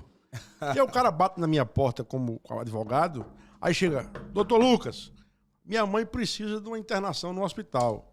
Minha irmã precisa de um tratamento do câncer dela. Ou então, eu tô com um dente arrancado aqui, o dentista não me atende mais, está inflamado. Então, como eu atuei e atuo ainda na área de direito médico, de responsabilidade civil e tal, liminares contra hospitais e contra planos de saúde, eu peguei essa experiência acumulada e joguei nesse curso aí. Curso de como atuar em caso de omissão, erro médico odontológico. E estético também, tá? Do esteticista. Pode ser também. Porque, veja bem, quando se fala em erro médico odontológico, você tem que trabalhar sobre duas premissas. Uma é o prontuário. Não saia de casa sem analisar o prontuário. Porque lá tem todo o histórico do paciente. E duas, a prescrição. Se você tem um prontuário que recomenda repouso e uma prescrição que recomenda repouso e você estoura os pontos por desídia sua enquanto paciente, porque fez esforço, eu tenho como blindar o profissional de saúde. Eu tenho como blindar o médico e blindar o odontólogo, dentista. Eu tenho como fazer isso. E o esteticista também. Por causa de uma orientação, de uma recomendação técnica médica, ou odontológica, ou do esteticista. Você manda um e-mail, manda um WhatsApp para o cara. Diz, olha, essa é a prescrição. Essa é a cartilha orientativa de conduta. Você tem que tomar sopa, você não pode fazer esforço, PPP. Se o cara tem uma intercorrência decorrente desse procedimento, porque desobservou essa prescrição, o profissional está blindado, está protegido. Ao passo que, se o profissional não dá essa orientação para o cara, ele está jogado à própria sorte. Tá? Ele vai se valer só do prontuário, é muito pouco. Tem que ter os dois, o prontuário e a prescrição. Aí veja bem, o que acontece? Isso aí a gente falou sobre a ótica do profissional. E a ótica do cara que se vê imerso no erro, na omissão? Ele tem que notificar o médico, ele tem que notificar o dentista, ele tem que notificar o esteticista. Não basta mandar uma mensagem informal no WhatsApp e fazer uma ligação. Ele tem que mandar uma cartinha registrada pelos Correios e tal, narrar a situação e pedir providência, orientação, qual é o procedimento que tem que ser feito para aquilo ali documentar a situação fática dele para uma posterior ação judicial, seja para pegar uma liminar, se for contra um plano de saúde ou contra um hospital, seja para reparação civil, indenização, em virtude de um erro médico em relação a prejuízos estéticos, materiais, morais, etc. Então, eu vou explicar isso também. Ou seja, a importância do prontuário e da prescrição, ela é assim, né? É umbilical. É umbilical. E se for cirurgia plástica, cirurgia estética, o que é que eu recomendo fazer? Que é uma segurança por dois lados. Filma. Caramba. Vai botar silicone? Filma. Filma. Porque qualquer erro, qualquer excesso... Tem que ter autorização para essa filmagem, né? O cara vai botar, a mulher do cara vai botar silicone. Eu só faço se for filmado. Se o senhor não quiser que eu filme, eu vou procurar outro profissional. Boa. Se você está pagando 40 mil reais para colocar uma planta de silicone, irmão, você pode exigir. Concorda? Sim, lógico. Só faço, doutor, se for filmado. E essa filmagem fica... Vai ficar. Vamos assinar um termo de confidencialidade bilateral. Não vai ser uma coisa exposta, vai ser confidencial. Mas eu preciso dessa filmagem. Boa. Contínua. Excelente. De preferência, com 3 câmeras simultâneas. Boa. Aí amarra, porque depois o cara vai... O que ele falar... Ô Lucas, nesse universo aí de vítimas de erro médico, essa questão aí da saúde e tudo, existe uma área, uma linha, que são as omissões, a negação do plano de saúde, né? A omissão, tratamento equivocado e tal. Isso acontece muito e dependendo do nível, né, do paciente ou do cliente, às vezes passa muita coisa desapercebida. No caso aí, como fazer em caso de negação do plano? O plano às vezes categoricamente nega, mas às vezes ele é um pouco mais inteligente, mais sofisticado. Ele é omisso. Ele diz, estamos analisando. Estamos em processamento. Estamos verificando. Estamos auditando. Ele não está dizendo assim, eu nego. Entendi. Ele é um pouco mais sofisticado. Porque, veja bem, eu já lidei com vários executivos de altas empresas, inclusive diretores médicos de hospitais. Os caras não veem seres humanos, eles veem números. Números. Tá, acabou. Então, existe uma liturgia interna corporis dessas instituições que é para massacrar o cidadão. Porque, por incrível que pareça, que eu vou dizer aqui vai parecer absurdo, mas não é.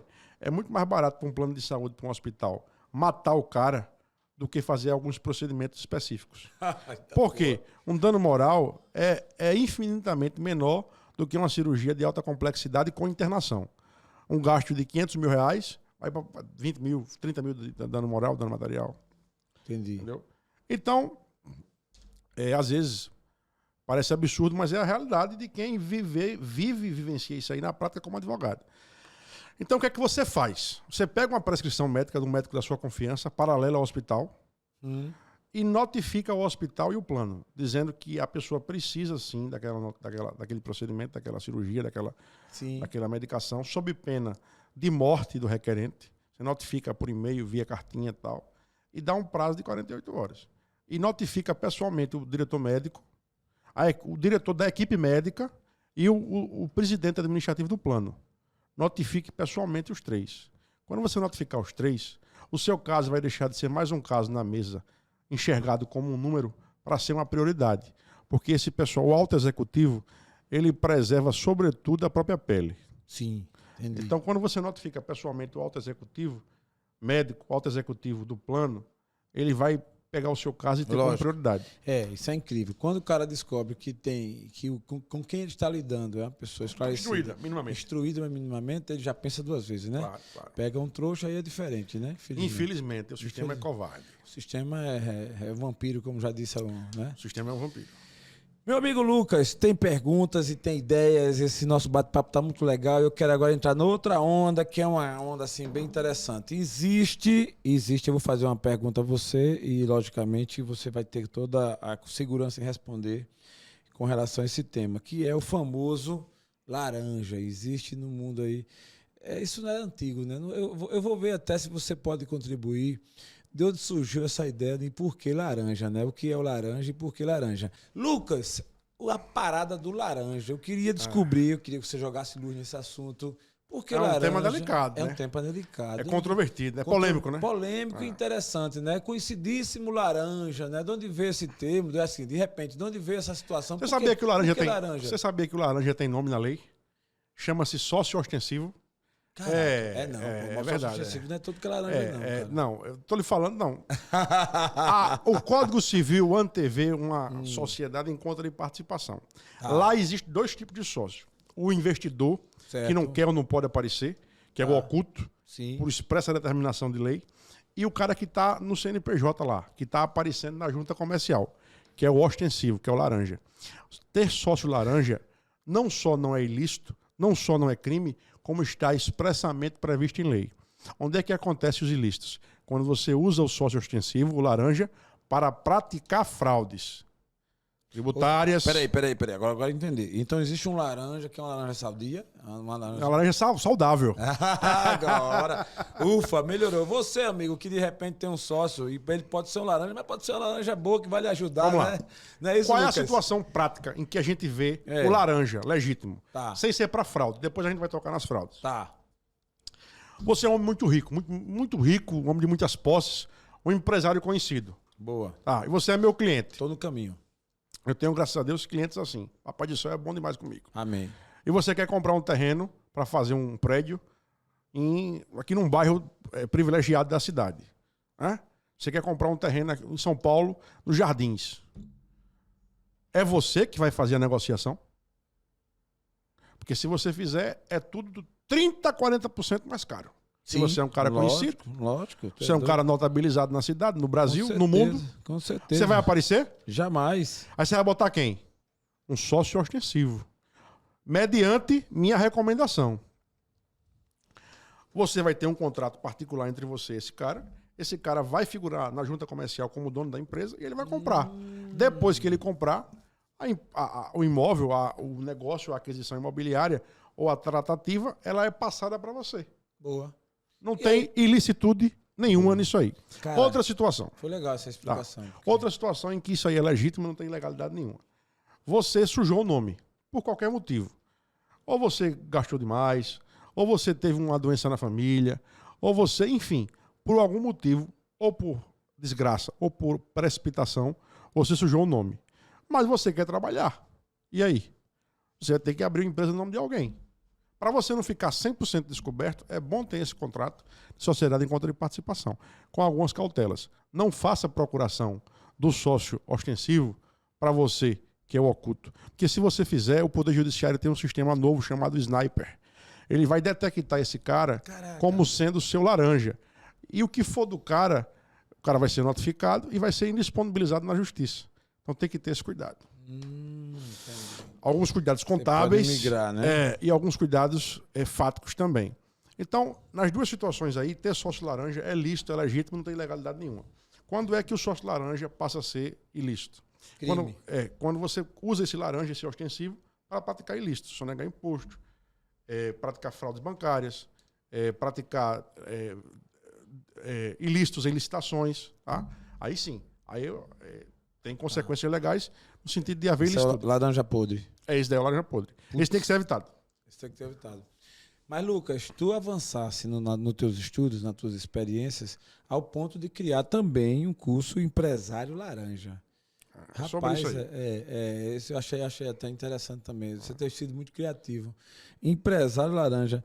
Esse Empresário Laranja, fazendo uma geral do curso em si, eu quero fazer uma pergunta até mais aberta. Por que você chegou a essa conclusão de que há uma demanda, uma necessidade de um curso com esse título e com esse componente todo? Empresário Laranja. É porque o cara acha que é ilícito, é escuso. Ele fica refém de uma crendice popular. Entendi. Pelo contrário, se valer de um ostensivo, de um laranja, é legítimo, desde que você observe o protocolo legal. Né? Então, para conscientizar, para educar, para transformar, ter um aspecto transformativo na vida dessas pessoas, é que eu fiz esse curso aí, Empresário Laranja, lícito ou ilícito. Então, a gente vai abordar isso aí. Boa, cara, boa. Aí vai ter depois a mentoria, caso o cara queira, e vai ter depois o webinário. Vai ser ao vivo. Tá, perfeito, perfeito. O cara quer interagir comigo, quer fazer pergunta ao vivo. Bate bola, jogo rápido. Quem sabe faz ao vivo, né? Sim. Já dizia o Faustão. Boa. Aí eu vou fazer lá. Aí vai ser um valor prêmio. Entendeu? Aí a gente vai estruturar isso aí com a minha equipe de publicitários, capacitada, preparada. Boa, entendeu? Boa. Então, nesse curso, você inclusive mostra a questão da legislação aí de ter um sócio laranja, né? Como você ter e você evitar ou fugir do cometimento ilícito. Porque se você observa, se você faz a coisa dentro dos procedimentos da liturgia legal, dos protocolos legais, você vai temer a quem? Só a Deus, né? Polícia bater na sua porta, você dá bom dia, você quer o quê, meu amigo? Diga aí, eu tô dentro da lei. Entendi. O cara chega, aquela prática lá de chegar às 5 horas da manhã, o cara tá de pijama. E os caras já vão. Tudo bem que é legítimo você fazer a busca e apreensão, cumprir o mandado de prisão cedo. Mas os caras já vão, muitas vezes eu já acompanhei muitas buscas e apreensões de clientes meus, os caras vão lá para humilhar, sobe na cama, entendeu? Joga as calcinhas da mulher do cara em cima, joga no chão, passa por cima, entendeu? Quebra as coisas, humilha. E isso aí não é legítimo, isso aí não está nos modos constitucionais. A busca e apreensão ou o decreto de prisão, sim. Mas a metodologia operacional do cumprimento dele é absolutamente abusiva e ilegal. Isso tem que ser coibido também. Tem que ser coibido, independente do crime que eventualmente a pessoa esteja sendo acusada. Entendi, isso mesmo. Lucas, nessa tua trajetória, também você tem feito um bom trabalho com relação a essa questão de patrimônio na separação, em caso de traições e tal. Me fala um pouquinho sobre esse tema aí. No caso das consequências, em havendo traição, né, com relação ao patrimônio, porque é o caso, digamos, mais comum em separações. Vou falar olhando para a câmera, pode ser? Pode, por favor. Esse é um assunto que eu vou falar interessa muito a muita gente, porque acontece às vezes, né? Vou falar isso aí. Para o advogado isso é básico, mas eu já falei que eu não estou falando aqui para o advogado. Sim. O advogado quiser ser meu telespectador, meu assecla, é bem-vindo. Mas os custos não são pensados no advogado. Então você foi casado 10 anos, construiu um patrimônio multimilionário e agora descobriu que a sua mulher está traindo você. Você sabe qual é a consequência dessa traição para o patrimônio? Nenhuma. Vai ter que dividir, irmão, Rashid, 50-50. Não tem para onde correr. Então eu vou explicar isso aí no curso. Não tem consequência nenhuma. Nem para o patrimônio, nem para a guarda dos filhos. A guarda é por excelência compartilhada, o patrimônio é dividido no meio, desde que seja construído na razão do lapso temporal do casamento e desde que vocês não tenham pactuado um regime de separação total de bens. Se tiverem pactuado regime de comunhão parcial, que é o que a grande maioria pactua, isso aí não vai, a traição não tem consequência nenhuma para o patrimônio na hora de dividir nem para a guarda das crianças.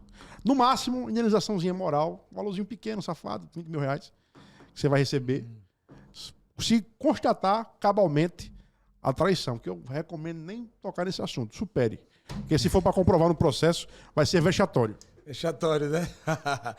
Ô, Lucas, obviamente que sem citar detalhes e nomes, mas na tua expertise, né, na tua trajetória, você já viu vários casos de separações assim complicadas?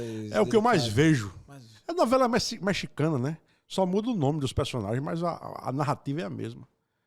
A narrativa. Aí eu vou dizer como é que o cara faz para se acautelar, como é que o cara faz para pagar menos, dentro da legalidade, dentro da liturgia legal. Entendeu? Como é que faz para não submeter aquela faca cortante do Poder Judiciário. Eu vou explicar tudo isso aí. Certo.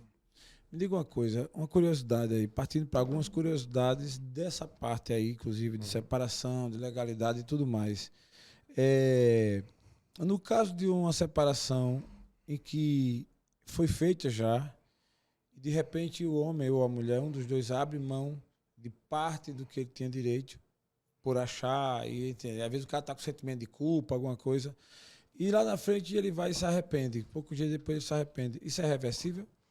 Se ele tiver pactuado dentro da ata de audiência, se ele tiver disposto dentro, ou seja, se ele tiver renunciado dentro da ata de audiência e essa ata tiver sido homologada, é irreversível. Se for num mero acordo verbal ou num papel que não seja homologado pelo crivo do Poder Judiciário, aí é reversível, não tenha dúvida. Agora, o que acontece? Se você quer renunciar, você foi casado há 20 anos, aí você construiu um apartamento, aí você quer renunciar a metade desse apartamento para sua esposa. Se você quiser fazer isso, faça, mas use a estratégia de dizer o seguinte: eu renuncio a minha cota-parte do imóvel para minha esposa a título alimentar do meu filho ou dos meus filhos menores. Ou seja, é como se você estivesse abrindo mão da metade do apartamento como se fosse a pensão. Como se fosse, não.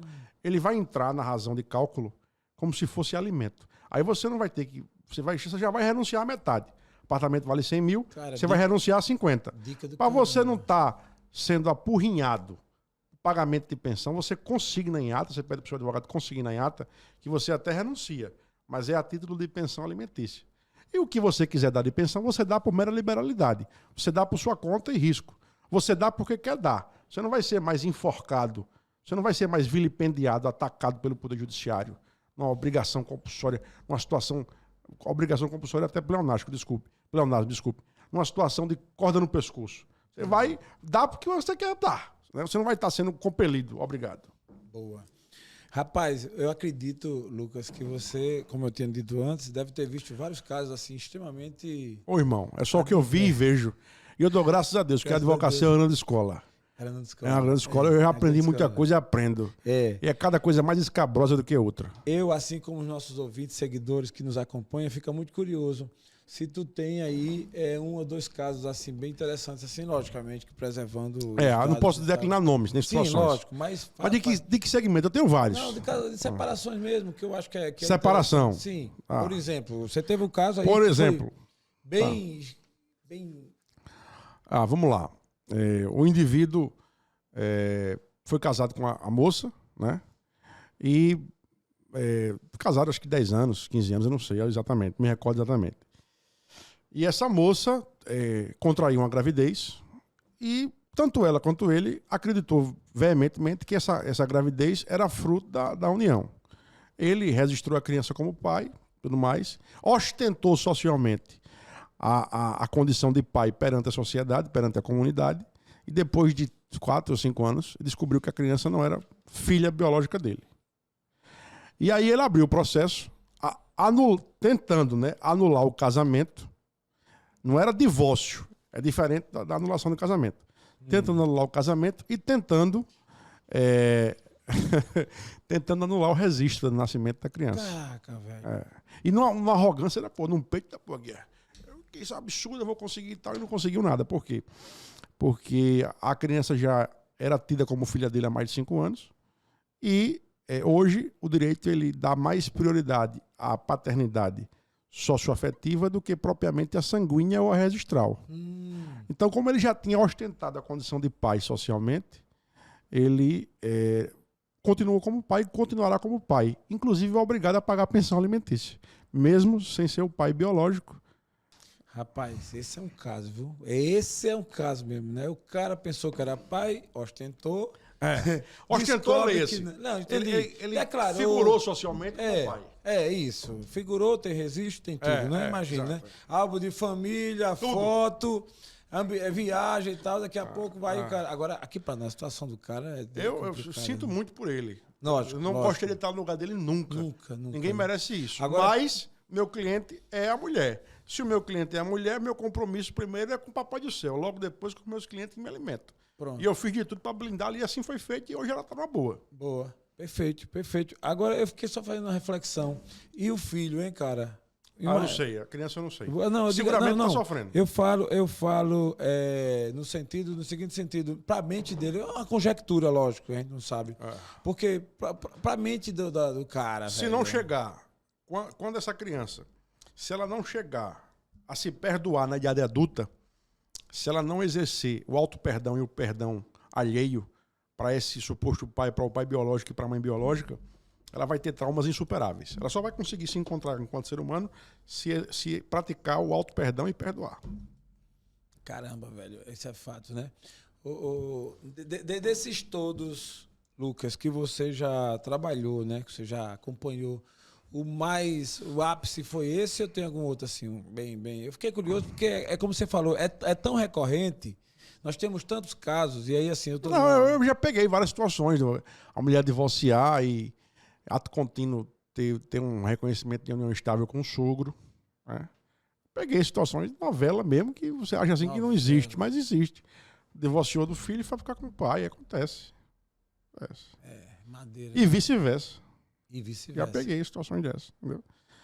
Não tem assim, tem um limite. Não, eu já vi de tudo. Tem de tudo, né? Imagino. Ô, Lucas, eu fiquei curioso com o teu perfil, assim, tu tem um quê também muito, vamos dizer assim, da psique, de você analisar o psicológico da pessoa. Sim, eu tenho, além de direito, eu tenho formações em outros segmentos. Formações formais e formações informais. Filosofia, sociologia, psicanálise, psicologia. Eu não sou psicólogo, eu não sou sociólogo, mas eu tenho formações informais nessa área. Entendi. De formação de acadêmica e tal, eu sou advogado, eu tenho graduação em contabilidade e história, né? Pronto. Isso aí é graduação de papel. Mas segmentos de conhecimento, vários, porque eu sou polímata. Eu mergulho e transfixo vários conhecimentos humanos. Muito bom. Para uma atividade como essa sua, no caso, você ter essa visão da psicologia ajuda muito? É o divisor de águas. É o divisor de águas. É justamente por conhecer de psicologia, de psique humana, de psicanálise, de sociologia, de filosofia, que eu não carrego pedra debaixo do sol. Justamente por isso que eu posso me dar o luxo de trabalhar só com a mente. É porque você encontra com pessoas de mais diversos tipos, né? Imagine com... A gente sempre costuma dizer, diga a verdade para o seu advogado. O caso do cara que realmente está devendo, assim, que tem culpa no cartório, que cometeu, e ele chega para você e Você sabia que mentir é uma prerrogativa do réu? Se for no processo criminal. No processo civil, não. Se você mentir, é fraude. Mas no processo criminal, você tem um direito constitucional sacrossanto de mentir. Aí eu lhe digo logo, me conta a verdade, que nós vamos estruturar uma narrativa exequível. Porque se você for mentir de forma descarada, sem ser uma narrativa exequível, irmão, aí é atestado de burrice. Atestado de burrice. Porque mesmo tendo direito, mas você vai cair porque fui eu não. Mas tinha uma filmagem. Não, mas não foi eu não. Isso é infantil, uma criança. Vai se fuder, pô. E hoje, com a tecnologia, vamos falar um pouquinho sobre isso também, Lucas. Com a tecnologia, o exercício do trabalho, o exercício da atividade do advogado, a ação jurídica, né? As questões jurídicas, facilitou muito. Facilitou para quem sabe jogar. Para quem não sabe jogar, só uma dificuldade. Porque, veja bem, um processo criminal. Você é um cara que comete ilícitos criminais, você vive do crime. Você é um líder de ORCRIM, de organização criminosa. Seu telefone foi apreendido. Certo? E lá se acessou toda a gama de ilícitos que você pratica. Isso aí foi colocado no inquérito e posteriormente no processo.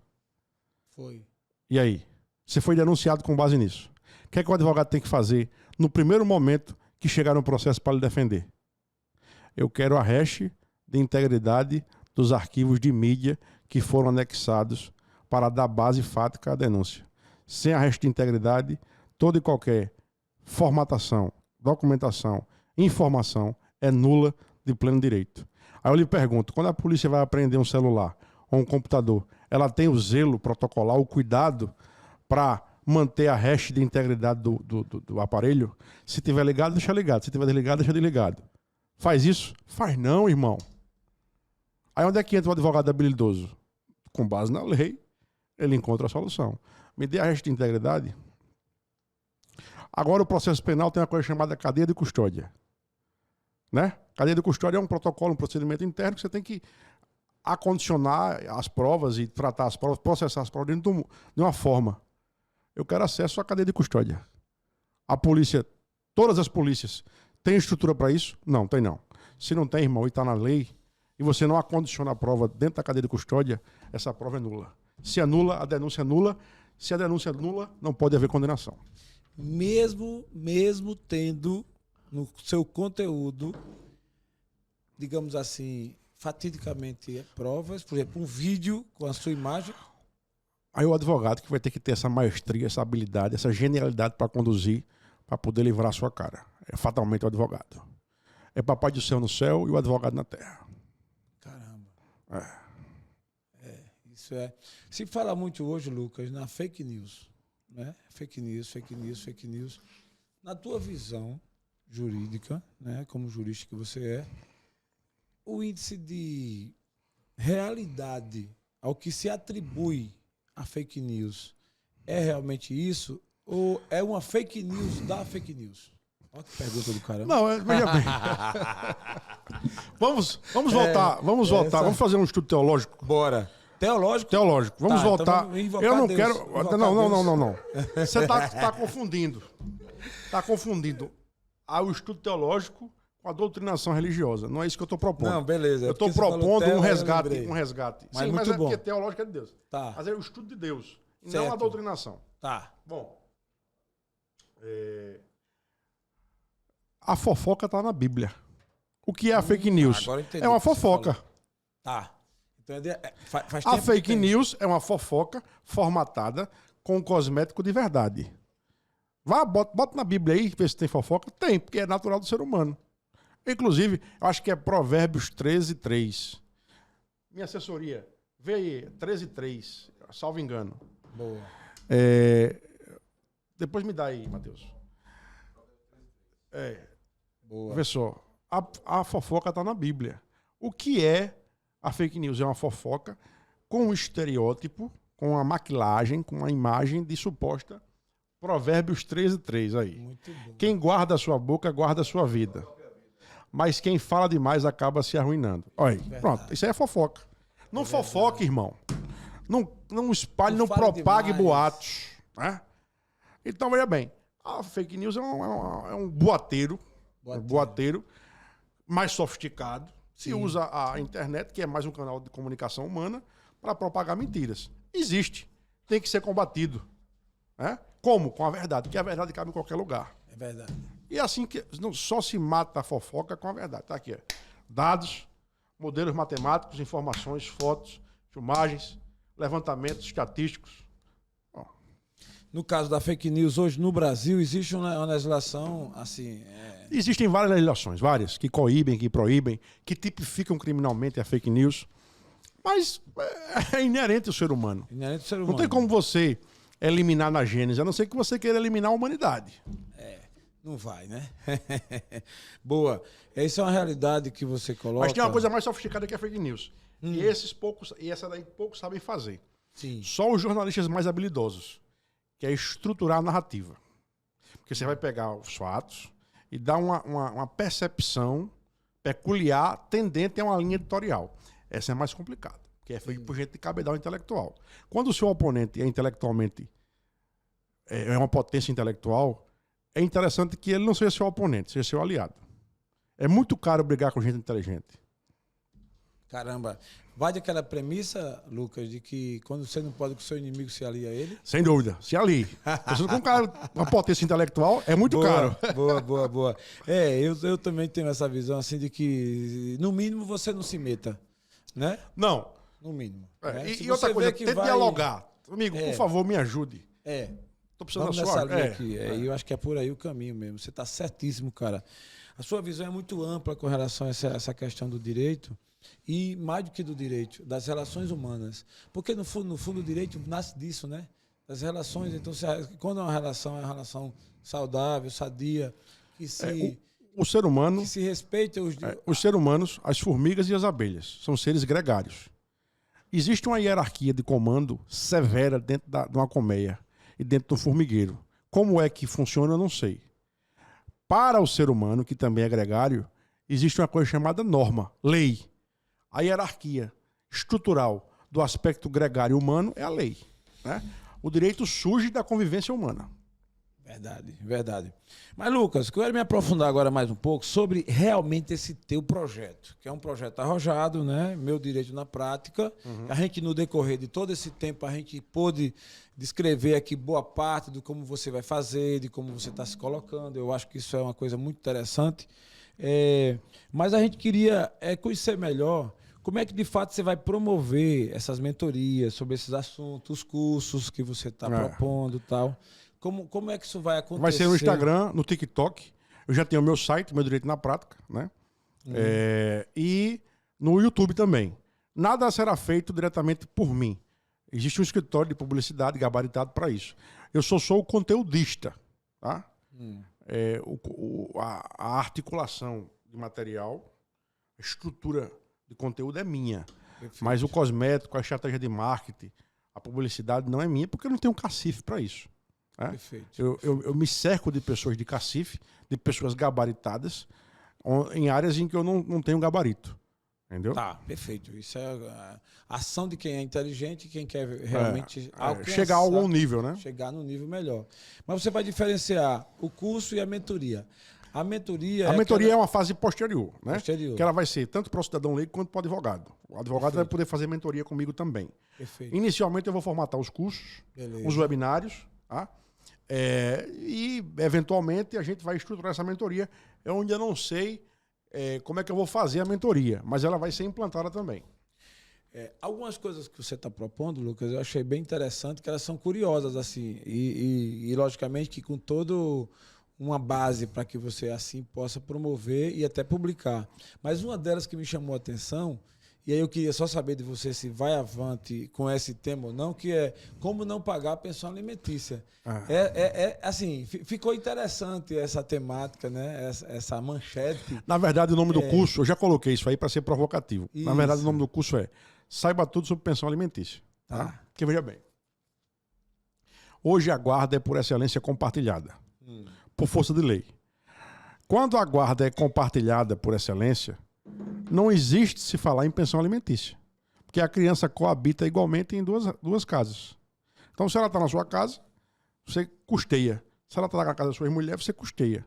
Então, muitas pessoas têm guarda compartilhada e continuam pagando pensão alimentícia de forma ilegal, de forma equivocada. Caramba. Então, eu vou explicar isso no curso.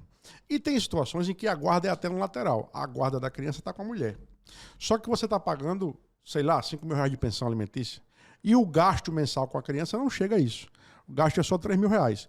O resto do valor, a mulher reverte para ela, para namorar, para comprar celular, para viajar e tal. Aí você pode interpelar essa mulher, notificar essa mulher para fazer a prestação de contas. Se ela não comprovar devidamente isso aí se legitima reduzir a pensão alimentícia. Porque a pensão ela só é paga para o ex-cônjuge de forma temporal e excepcional, por um curto espaço de tempo, e se realmente aquele cônjuge ele não tiver habilidade para trabalhar, é muito idoso ou é enfermo. Então, se o seu cônjuge tem 40 anos de idade, seu ex-cônjuge apto a trabalhar, não há de se falar em pensão alimentícia para o ex-cônjuge, só para criança ou para adolescente. Mas você que está pagando, você pode pedir a prestação de contas. E se ele não apresentar ou não apresentar a contento, você pode reduzir. Entendi.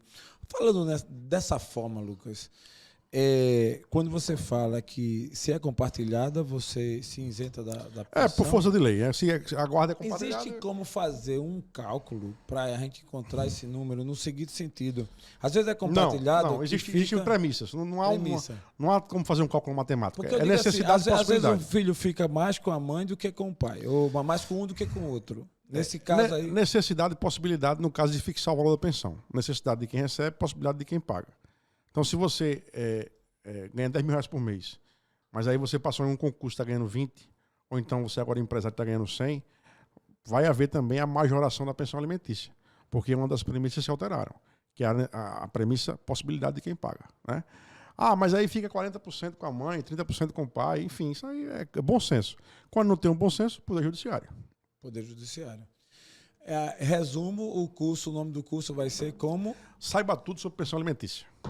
Boa. Aí, dentro desse contexto, tem que você vai aprender tanto a diminuir, quanto a eliminar, quanto a majorar a pensão. Serve para os dois. É uma faca que corta para os dois lados. Homens e mulheres têm interesse nisso aí. Com certeza. Outra coisa, se a ex-mulher faz a prestação de contas com recibos fraudados, ela pode incorrer em estelionato ou apropriação indébita. Caramba. Aí você vai abrir um flanco de ataque. Para quem quer se vingar, é um prato cheio. Exatamente. Lucas, de todo esse bojo, né, de cursos que você está incluindo, né, abarcando dentro todos correlatos. Todos correlatos. E práticos. Eu ouso querer saber, porque assim, o Defenda-se eu achei muito interessante, e os demais também, mas na tua visão, o que enche mais teus olhos no sentido de você acha que vai ser mais procurado e tal, você chega a eleger algum ou você mantém... Eu acho que um dos mais procurados vai ser o antifraude imobiliária, porque é uma coisa que diz respeito a muitas pessoas e é um curso prático, efetivo, que você, colocando em prática no seu dia a dia, você já não vai ser vítima da fraude. Você vai aprender a analisar certidão, vai aprender a tratar com estelionatário, você vai se blindar e não ser vítima da fraude. Boa. Esse é o que... Eu acho que vai ser eu acho, né? Mas aí quem vai dizer são os dados. Os dados de procura, de pesquisa e de compra. Boa. Isso é muito bom. E hoje, Lucas, alguém que queira hoje fazer uma mentoria, vamos lá, antecipar os fatos... ou me liga. E ter o teu acompanhamento. Ou me liga, ou então entra no Instagram dos meus publicitários, que é formatado com o meu nome, né? Que é Meu Direito na Prática. Ou entra nesse Instagram, Meu Direito na Prática, ou então me aciona via WhatsApp, que é 8823-82, que é Alagoas, 98823-9044. Ou arroba... ou arroba Meu Direito na Prática. São os dois canais de comunicação comigo. Boa. Né? Boa. O advogado, cara, ele tem uma missão muito especial quando contratado, né? De defender, de fazer... Ele tem um compromisso com o cliente dele. Ponto. Ele tem que usar as balizas da lei para blindar o cliente dele do jeito que for possível ser feito. O compromisso do advogado é com o cliente. Primeiro com Deus, depois com o cliente que o alimenta. Acabou. Ponto final. Ponto final. Alguns chegam a dizer, e aí tem algumas teses assim, uma frase aí, fulano é advogado do diabo. Essa frase... Eu sou advogado de quem me contratar. Se o contratante irmão, deixa eu te falar uma coisa. Quando eu era recém-formado, me formei em Direito. Tá? Eu tinha uma carteira da OAB no bolso, um diploma de bacharel debaixo do braço e um estômago aberto, assim, desse tamanho. Muita fome. Muita vontade de ser alguém na vida e tocar o barco. Mais nada. Isso. E um dos meus primeiros casos que eu peguei, quando eu era recém-formado, foi um processo de estupro. E aí, minha mãe disse, meu filho, não vá não, isso é perigoso, rapaz. O cara estuprou lá. Eu disse, mamãe, você tem seus compromissos, eu tenho que lhe ajudar aí na feira. tem uma série de coisas que eu tenho que tocar o barco, mamãe. Não existe isso, não. E eu prontamente fui. Antes de ir, a mãe desse meu cliente disse que não, rapaz, é um homem de bem, um menino de bem. Ele não fez nada, não. Ele está sendo vítima. Chegando lá, era um réu confesso de estupro. E eu fiz o procedimento que eu tinha que ser feito dentro da legalidade, dentro das premissas. Né? E ponto final. Eu nem posso defender o impossível, fora da lei, nem posso pegar a dor da vítima e bater no meu peito. Eu preciso trabalhar como advogado. Hoje é um processo que eu não pegaria mais. Hoje eu não pego mais. E eu quase não pego mais advocacia criminal assim, que não seja colarinho branco. Eu ainda pego colarinho branco. Mas a advocacia criminal povão eu já não pego mais. Não é porque eu sou melhor nem sou pior, é porque eu evoluí. Simples assim. E é um direito de qualquer ser humano evoluir. Eu comecei de baixo, carregando pedra debaixo do sol. Hoje, graças a Papai do Céu, eu já não carrego mais pedra. Boa. Essa é a visão, né? Essa é a visão de quem realmente pensa em evoluir e em crescer. Lucas, eu queria te deixar, cara, como nosso convidado aqui, com uma pegada muito legal, depois de tanto conteúdo, eu queria te deixar à vontade para, de repente, você colocar, trazer à luz aí algum ponto, alguma coisa que eu deixei, às vezes, de abordar, de tocar, por favor. Meu amigo, só tenho a lhe agradecer pela atenção, pelo carinho, pela gentileza, pela sutileza, pela maestria das perguntas, na condução da entrevista. Eu lhe agradeço a Papai do Céu, eu lhe agradeço pela estrutura, pelas perguntas. E convido ao nosso telespectador, nosso ouvinte, nossos asseclas, nossa audiência, a seguir o Meu Direito na Prática, né? A entrar no nosso canal do YouTube, Meu Direito na Prática, e a trazer críticas e sugestões. Aos haters, eu vou silenciar. Eu não respondo hater. Saúde e paz para vocês. Mas quem trouxer crítica, que pode até dizer, ó, Lucas, eu não gostei da fala tal, porque não tem base nisso ou naquilo. Nós estamos aqui com muita humildade para ouvir, absorver as críticas que forem relevantes, positivas e melhorar. Tragam críticas, sugestões e elogios. Aos haters, só saúde e paz, não tem resposta. Mas quem viu, avaliou, analisou o material, tragam sugestões, tragam pautas. Eu vou analisar com a minha equipe. Se for oportuno, a gente faz o curso, faz a mentoria, faz o webinário. Então é isso. Saúde e paz a todos. Vamos à luta. Que Deus nos abençoe hoje e sempre. Amém. Muito bom. Estivemos aqui no Pitcast com ele, Lucas, que aqui esclareceu muitos pontos do seu trabalho, a sua visão, seu projeto, Meu Direito na Prática. Gostei muito, cara. Parabéns. Obrigado, meu amigo. Que você possa obter êxito e sucesso na sua jornada. E estamos aqui com as portas abertas, sempre que precisar, para a gente bater esse papo, trazer novidades, esclarecer, para que todos que acompanham você, que te seguem, que vão ser, com certeza, seus possíveis clientes também, obtendo esses conhecimentos através da sua expertise. Muito agradecido. E a você que nos segue, nos acompanha também, um forte abraço e até a próxima, a prova deles.